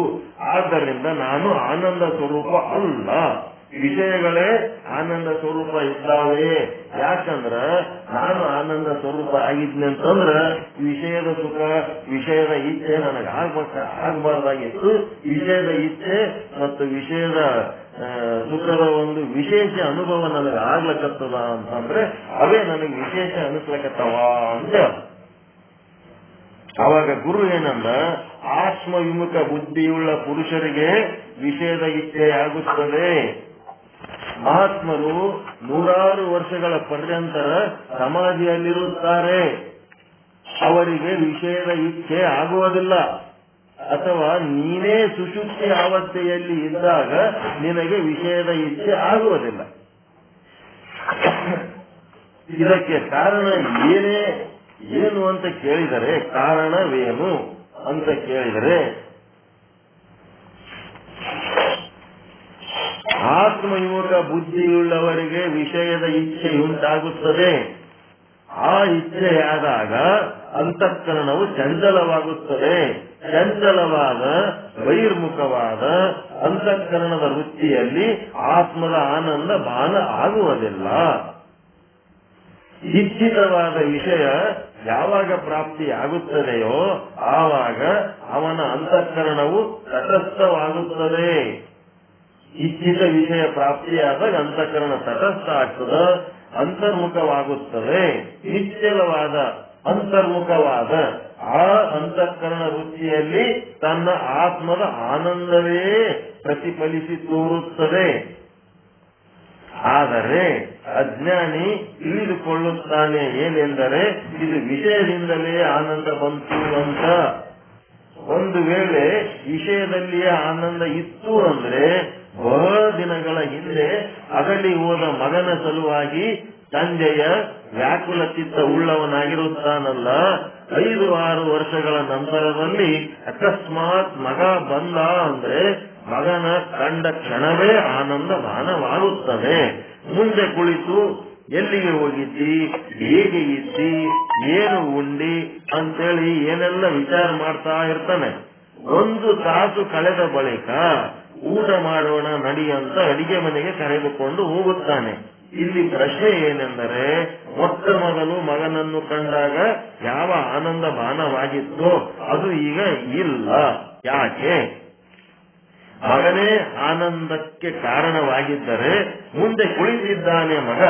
ಆದರೆ ಈಗ ಊಟದ ಕಡೆ ಇಚ್ಛೆಯಾಯಿತಲ್ಲ, ಆ ಇಚ್ಛೆಯ ಕಾರಣ ಅಂತಃಕರಣ ಮತ್ತೆ ಚಂಚಲವಾಯಿತು. ಮತ್ತು ಏನಾಗಬೇಕಾಗಿತ್ತು, ಚಂಚಲ ಆಗಬಾರ್ದಾಗಿತ್ತು. ಮಗನೇ ಆನಂದಕ್ಕೆ ಕಾರಣ ಆಗಿದ್ನಂದ್ರೆ ಊಟದ ಕಡೆ ಲಕ್ಷ್ಯ ಹರಿಬಾರ್ದಾಗಿತ್ತು. ಆ ಮಗನ್ನೇ ನೋಡ್ಕೊತ ಕುಂದಿರ್ಬೇಕಿತ್ತು. ಊಟದ ಕಡೆ ಯಾಕೆ ಬಂತಪ್ಪ ಅಂತ ಹೇಳಕತ್ತಾರ. ಚಂಚಲವಾದ ಅಂತಃಕರಣದಲ್ಲಿ ಆತ್ಮದ ಆನಂದದ ಭಾನವಾಗುವುದಿಲ್ಲ. ಒಂದು ವೇಳೆ ವಿಷಯದಲ್ಲಿಯೇ ಆನಂದವಿದೆ ಅಂತ ಅಂದ್ರೆ, ಋಷಿ ಮುನಿಗಳು ಸಮಾಧಿಯಲ್ಲಿ ಇರುವಾಗ ವಿಷಯದ ಸಂಬಂಧವಿಲ್ಲದಿದ್ದರೂ ಆನಂದವಾಗಿರುತ್ತಿದ್ದರಲ್ಲ. ಅವ್ರಂಗ ಆನಂದ ಹೊಂದಿದ್ರು, ವಿಷಯದಾಗಿ ಆನಂದ ಇದ್ರೆ ನಿರ್ವಿಷಯಗಳಾಗಿ ಆನಂದ ಹೊಂದ್ಯಾರ ಅಂದ್ರೆ ವಿಷಯದಲ್ಲಿ ಆನಂದವಿಲ್ಲ. ಮತ್ತು ಸಾಮಾನ್ಯ ಜನರಿಗೆ ಕೂಡ ಸುಷುಪ್ತಿಯಲ್ಲಿ ಆನಂದವಾಗುತ್ತದೆ, ಅಲ್ಲಿ ವಿಷಯದ ಸಂಬಂಧವಿಲ್ಲ. ಆದ್ದರಿಂದ ವಿಷಯದಲ್ಲಿ ಆನಂದವಿಲ್ಲ, ತಾನೇ ಆನಂದ ಸ್ವರೂಪ ಇದ್ದಾನೆ. ಅದಕ್ಕೆ ತತ್ವದೃಷ್ಟಿ ಏನಂತನ ಇಲ್ಲಿಯ ತನಕ ಹೇಳಿದ್ದು ಅಜ್ಞಾನಿಯ ವಿಷಯ ಕುರಿತು. ಗುರುಗಳೇ, ಈಗ ಅಜ್ಞಾನಿ ಬಹಿರ್ಮುಖಿಗಳಾಗಿರ್ತಾರ, ಅವರಿಗಾಯ್ತು. ಜ್ಞಾನಿಗಳಿಗೂ ಒಂದಿಟ್ಟು ಹೇಳ್ರಿ, ಜ್ಞಾನಿಗಳು ಸಂಸಾರ ಮಾಡ್ತಾರ, ಜ್ಞಾನಿಗಳದು ಬಹಿರ್ಮುಖತೆ ಇರ್ತದ, ಅವ್ರ ಬಗ್ಗೆ ಹೇಳ್ರಿ, ನಮಗಿದು ಸೂಕ್ಷ್ಮವಾದ ವಿಷಯ, ನಮಗಿದು ಬೇಕು ಅಂತ ಹೇಳ್ತಾನ. ಅದಕ್ಕೆ ಜ್ಞಾನಿಗಳಿಗೂ ಅಜ್ಞಾನಿಗಳಂತೆಯೇ ವಿಷಯದ ಇಚ್ಛೆ ಆಗುತ್ತದೆ, ಇಲ್ಲವೋ ಆಗ್ತದ ಇಲ್ಲ ಅಂತ ಕೇಳ್ದ. ಅವಾಗ ವಿಷಯ ಸಂಬಂಧದಿಂದ ಜ್ಞಾನಿಗಳಿಗೂ ಆನಂದ ಭಾನವಾಗುತ್ತದೆ ಇಲ್ಲವೋ ಅನ್ನೋ ಪ್ರಶ್ನೆಗೆ ಆತ್ಮವಿಮುಖತೆಯಲ್ಲಿ 2 ಪ್ರಕಾರ. ಅಜ್ಞಾನಿಯ ಆತ್ಮವಿಮುಖತೆ, ಜ್ಞಾನಿಯ ಆತ್ಮವಿಮುಖತೆ. ಜ್ಞಾನಿಯು ವ್ಯವಹಾರ ಕಾಲದಲ್ಲಿ ಮಾತ್ರ ವ್ಯವಹಾರದಲ್ಲಿ ತೊಡಗಿ, ಆ ವ್ಯವಹಾರ ತೊಡಗಿದಾಗ ಅವನಿಗೆ ಆತ್ಮವಿಮುಖತೆ ಆಗ್ತದೆ. ಅಂದ್ರೆ ಅಜ್ಞಾನಿಯಾದವನು ಸದಾಕಾಲ ಆತ್ಮವಿಮುಖಿಯಾಗಿರುತ್ತಾನೆ. ಆದರೆ ಜ್ಞಾನಿಯಾದವನು ವ್ಯವಹಾರ ಕಾಲದಲ್ಲಿ ಮಾತ್ರ ಆತ್ಮವಿಮುಖ ಆಗಿರುತ್ತಾನೆ. ಒಬ್ಬ ವ್ಯಾಪಾರಿ ಮನೆಯ ಸಂದೂಕದಲ್ಲಿ ಲಕ್ಷ ದುಡ್ಡು ಇಟ್ಟಿರುತ್ತಾನೆ. ವ್ಯವಹಾರ ಮಾಡುವಾಗ ಆ ಲಕ್ಷದ ಸ್ಮೃತಿ ಆತನಿಗೆ ಪುನಃ ಯಾವಾಗ ವ್ಯವಹಾರ ಮುಗಿಯುತ್ತದೆಯೋ ಆವಾಗ ಸಂದೂಕದಲ್ಲಿರುವ ಲಕ್ಷ ಹಣದ ಸ್ಮೃತಿ ಆಗುತ್ತದೆ. ಹಾಗೆಯೇ ಪ್ರಾರಬ್ಧದ ನಿಮಿತ್ತ ಇದು ನೋಡ್ರಿ ಏನಂತ, ಜ್ಞಾನಿಗೆ ಎಲ್ಲ ಗೊತ್ತಿದ್ರೂ ಸಹಿತ ಇದು ಬಹಳ ಇಂಪಾರ್ಟೆಂಟ್ ಪಾಯಿಂಟ್ ಅದ. ಅವನು ಆತ್ಮವಿಮುಖತೆ ಯಾಕೆ ಆಗ್ತದ ಅಂತಂದ್ರ ಅದು ಅವನ ಪ್ರಾರಬ್ಧದ ನಿಮಿತ್ತ. ಅವನು ಪ್ರಾರಬ್ಧ ಕರ್ಮದ ನಿಮಿತ್ತ ಏನಾಗ್ತದ, ಆತ್ಮವಿಮುಖ ಆಗ್ತದ. ವ್ಯವಹಾರ ಕಾಲದಲ್ಲಿ ತೊಡಗಿದಂತಹ ತತ್ವಜ್ಞಾನಿ, ವ್ಯವಹಾರ ಕಾಲದಲ್ಲಿ ತೊಡಗಿದಂತ ತತ್ವಜ್ಞಾನಿ ವ್ಯವಹಾರ ಕಾಲದಲ್ಲಿ ತತ್ವವನ್ನು ಮರೆಯುತ್ತಾನೆ. ವ್ಯವಹಾರದಲ್ಲಿ ತೊಡಗಿದ ತತ್ವಜ್ಞಾನಿ ವ್ಯವಹಾರ ಕಾಲದಲ್ಲಿ ಆತ್ಮತತ್ವವನ್ನು ಮರೆಯುತ್ತಾನೆ. ಮರ್ತೇನ್ ಮಾಡ್ತಾನ, ಪುನಃ ಯಾವಾಗ ವ್ಯವಹಾರ ಸಮಾಪ್ತಿ ಆಗುತ್ತದೆಯೋ ಆವಾಗ ಅವನಿಗೆ ತನ್ನ ಸ್ವರೂಪದ ಆನಂದ ಅನುಭವವಾಗುತ್ತದೆ. ಇಬ್ಬರಿಗೂ ಆಗುವ ಆನಂದ ಆತ್ಮದ ಆನಂದವೇ ಆಗಿದೆ. ಆದರೆ ಅಜ್ಞಾನಿ ಅಂತ ತಿಳ್ಕೊತಾನ, ತನಗೆ ವಿಷಯದಿಂದಲೇ ಆನಂದವಾಗಿದೆ ಅಂತ ತಿಳ್ಕೊತಾನ. ಆತ್ಮಜ್ಞಾನಿ ಏನ್ ತಿಳ್ಕೊತಾನ, ತನಗೆ ತನ್ನ ಆತ್ಮದಿಂದಲೇ ಆನಂದ ಆಗ್ಯದಂತ ತಿಳ್ಕೊತಾನ. ಪೂರ್ತಿ ನಿಮ್ಗೆ ಮನನ ಆಗ್ಯದ, ನಿಧಿಧ್ಯಾಸನ ಆಗ್ಯದ ಅಂತ ತಿಳ್ಕೊತೀನಿ. ಎಷ್ಟು ಸಾರಿ ಹೇಳಿನಂದ್ರೆ ಅಷ್ಟು ಸಾರಿ ಹೇಳಿದನ್ನ ನಾನು. ಇದ್ರದ್ದೇ ಇನ್ನೊಂದಿಟ್ಟು ಹೇಳಕ್ಕವಾದ್ರ ನಿಮ್ಗ ಬೇಸರ, ನಮಗ ಬೇಸರ, ಅಷ್ಟು ಹೇಳಿನ ನಾನೀಗ. ಹೌದಾ ಇಲ್ಲ? ಇದೇನದ, ನಮ್ಮ ನಿತ್ಯ ಜೀವನದ ವಿಧಾನವನ್ನ, ನಮ್ಮ ವಾಸ್ತವಿಕ ಬದುಕನ್ನ ಹಿಡ್ಕೊಂಡು ಹೇಳಿದ ಪಾಠ ಅದ ಇದು. ಈ ವಾಸ್ತವಿಕ ಬದುಕು ನಮ್ದು ಹೆಂಗ್ ನಡೀತದ? ನಾವು ಅಜ್ಞಾನಿಗಳಾಗಿವೋ ಜ್ಞಾನಿಗಳಾಗಿವೋ ನಮ್ಮನ್ನು ನಾವು ನಮ್ಮ ಬಗ್ಗೆ ನಾವು ತನ್ನ ತಾನು ಅರಿಯುವುದಕ್ಕ ದಾರಿ ತೋರಿಸೋದಕ್ಕ ಕೊಟ್ಟಂತ ಪಾಠ ಇದು.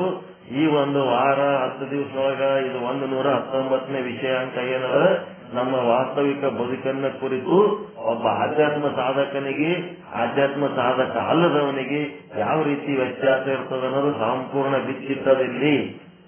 ಇದಕ್ಕೆ ಸಂಬಂಧಪಟ್ಟಂತೆ ಇನ್ನ ಏನಾರ ಡೌಟ್ಗಳಿದ್ದು ಅಂದ್ರೆ ಈಗ ಹೇಳಿದ ಮೇಲೂ ಡೌಟ್ ಇದ್ದು ಅಂತಂದ್ರೆ ಕೇಳಬಹುದು, ತರ್ಕನು ಮಾಡಬಹುದು. ಏನು ಇಲ್ಲ ಅಂತಂದ್ರೆ ಮುಂದೆ ಹೋಗೋಣ.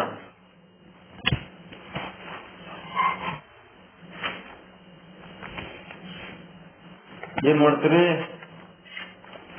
ತತ್ವಜ್ಞಾನದ ತಲೆ ಮುಂದೆ ಹೋಗೋಣ. ಬರೀ ದಿನ ತತ್ವಜ್ಞಾನ ಹೇಳಿ ತಲೆ ಬಿಸಿ ಮಾಡುವ ಹಾಗೆ ಒಂದ್ ಸ್ವಲ್ಪ ತಲೆ ಸಣ್ಣಗೆ ಮಾಡೋದಕ್ಕ ನಾವ್ ಏನ್ ಮಾಡೀವಿ, ಒಂದಿಷ್ಟು ಏನ್ ಮಾಡೀವಿ, ಹಾನಗಲ್ ಕುಮಾರಸ್ವಾಮಿಗಳದು ಒಂದಿಷ್ಟು ಚರಿತ್ರೆ ವಿಷಯಗಳನ್ನ ಮೆಲುಕು ಹಾಕೋಣ. ಅಲ್ಲೇನ್ ತತ್ವಜ್ಞಾನದ ಭಾರ ತಲೆ ಮೇಲೆ ಇರಂಗಿಲ್ಲ. ಒಬ್ಬ ಚರಿತ್ರ ಪುರುಷಂದು ಯಶಸ್ವಿ ಪುರುಷನ ಒಂದು ಸ್ಟೆಪ್ಸ್ ಜೀವನ ಯಾವ ರೀತಿ ಅವನು ಮಾಡಿದ, ಅವನು ಯಾವುದಕ್ಕಾಗಿ ತನ್ನ ಜೀವನವನ್ನು ಸವಿಸಿ ಈ ಲೋಕ ಕಲ್ಯಾಣ ಮಾಡಿದ ಆ ಮಹಾಪುರುಷ ಅನ್ನೋದ್ರ ಬಗ್ಗೆ ಇರ್ತದೆ.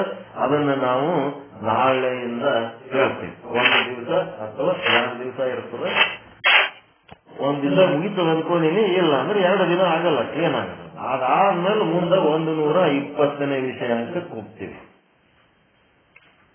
ಇದು ನೀವು ಮಾಡುವ ನಿತ್ಯ ಕೆಲಸದ ಜೊತೆಗೆ ಇನ್ನ ಒಂದೇನ್ ಮಾಡ್ಬೇಕು, 15-20 ನಿಮಿಷದ ವಿಡಿಯೋಗಳು ಬರ್ಲಕತ್ತವ.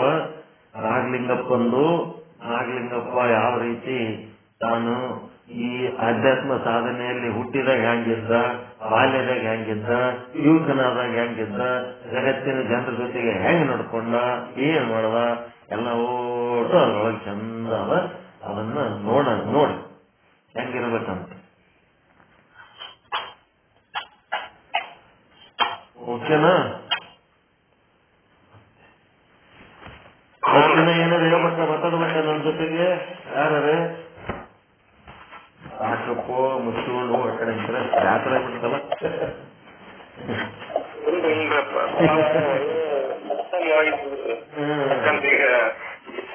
ಅಜ್ಞಾನಿದು ಮತ್ತು ಜ್ಞಾನಿಯದು ಆ ಮನಸ್ಸು ಹೇಗಿರ್ತೈತಿ ಮತ್ತೆ ವಿಷಯದ ಉಪಯೋಗಿಸಿದಾಗ ಹೇಗಿರ್ತೈತಿ, ಜ್ಞಾನಿಯದು ಮತ್ತು ಅಜ್ಞಾನಿದು ಎರಡೂ ನಮ್ಗೆ ಒಳ್ಳೆ ಸುವಿಸ್ತಾರವಾಗಿ ತಿಳಿದುಕೊಂಡು ಮತ್ತು ನಮಗೆ ಬರುವಂತ ವ್ಯವಹಾರ ದೃಷ್ಟಿ ಒಳಗಿನ ನಮ್ಗೆ ಹೇಳಿದಿಲ್ಲ, ಅದೇ ಒಳ್ಳೇದು ಅನ್ಸುತ್ತೆ. ಮತ್ತೆ ಈಗ ನಮ್ಮ ವಾಸ್ತವಿಕ ಬದುಕು ಬಿಟ್ಟು ಹೇಳಿದ್ರೆ ಎದಕ್ ಬರ್ತದ?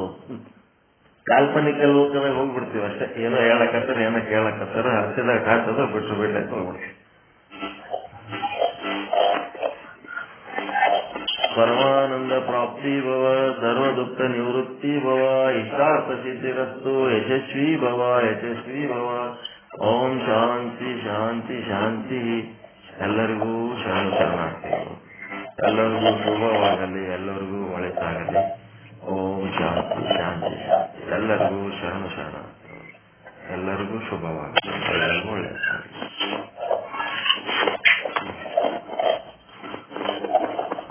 ಇದುವರೆಗೆ ಶುದ್ಧ ಬ್ರಹ್ಮಜ್ಞಾನಿಗಳಾದ ಶ್ರೀ ಶರಣಬಸವ ಮಹಾಸ್ವಾಮಿಗಳು ಈ 119ನೇ ಅಂಕದಲ್ಲಿ ಬರುವ ಜ್ಞಾನಿಯ ಆತ್ಮವಿಮುಖತೆ ಮತ್ತು ಸುಜ್ಞಾನಿಯ ಆತ್ಮವಿಮುಖತೆಯನ್ನ ನಮಗೆ ಬಹಳ ಬಹಳ ವಿಸ್ತಾರವಾಗಿ ಮೇಲೆ ನಮಗೆ ಒತ್ತಟ್ಟಿ ಹೇಳಿ ವಿಡಿಯೋ ಮಾಡಿದ್ರು. ಅವರಿಗೆ ಅನಂತ ಧನ್ಯವಾದಗಳು. ಇನ್ನು ಮುಂದೆ ಮೇಲಕ್ಕೂ ಕಾರ್ಯಕ್ರಮ ಕಲ್ಯಾಣಪ್ಪರದಾಗೈತಿ. ಇನ್ನು ಮೇಲಕ್ಕೂ ಕಾರ್ಯಕ್ರಮ ಯಾರು ಹ್ಯಾಂಡ್ ರೈಸ್ ಮಾಡ್ತೀರಿ? ಈಗ ಶುದ್ಧ ಬ್ರಹ್ಮಣ್ಯ ಸದ್ಗುರುಗಳಾದ ಶ್ರೀ ಮಲ್ಲಪ್ಪ ಹುಲ್ಲೂರ್ ಅವರಿಂದ ಮೆಲುಕು ಕಾರ್ಯಕ್ರಮ ಎಲ್ಲರೂ ಆರೈಸಿ.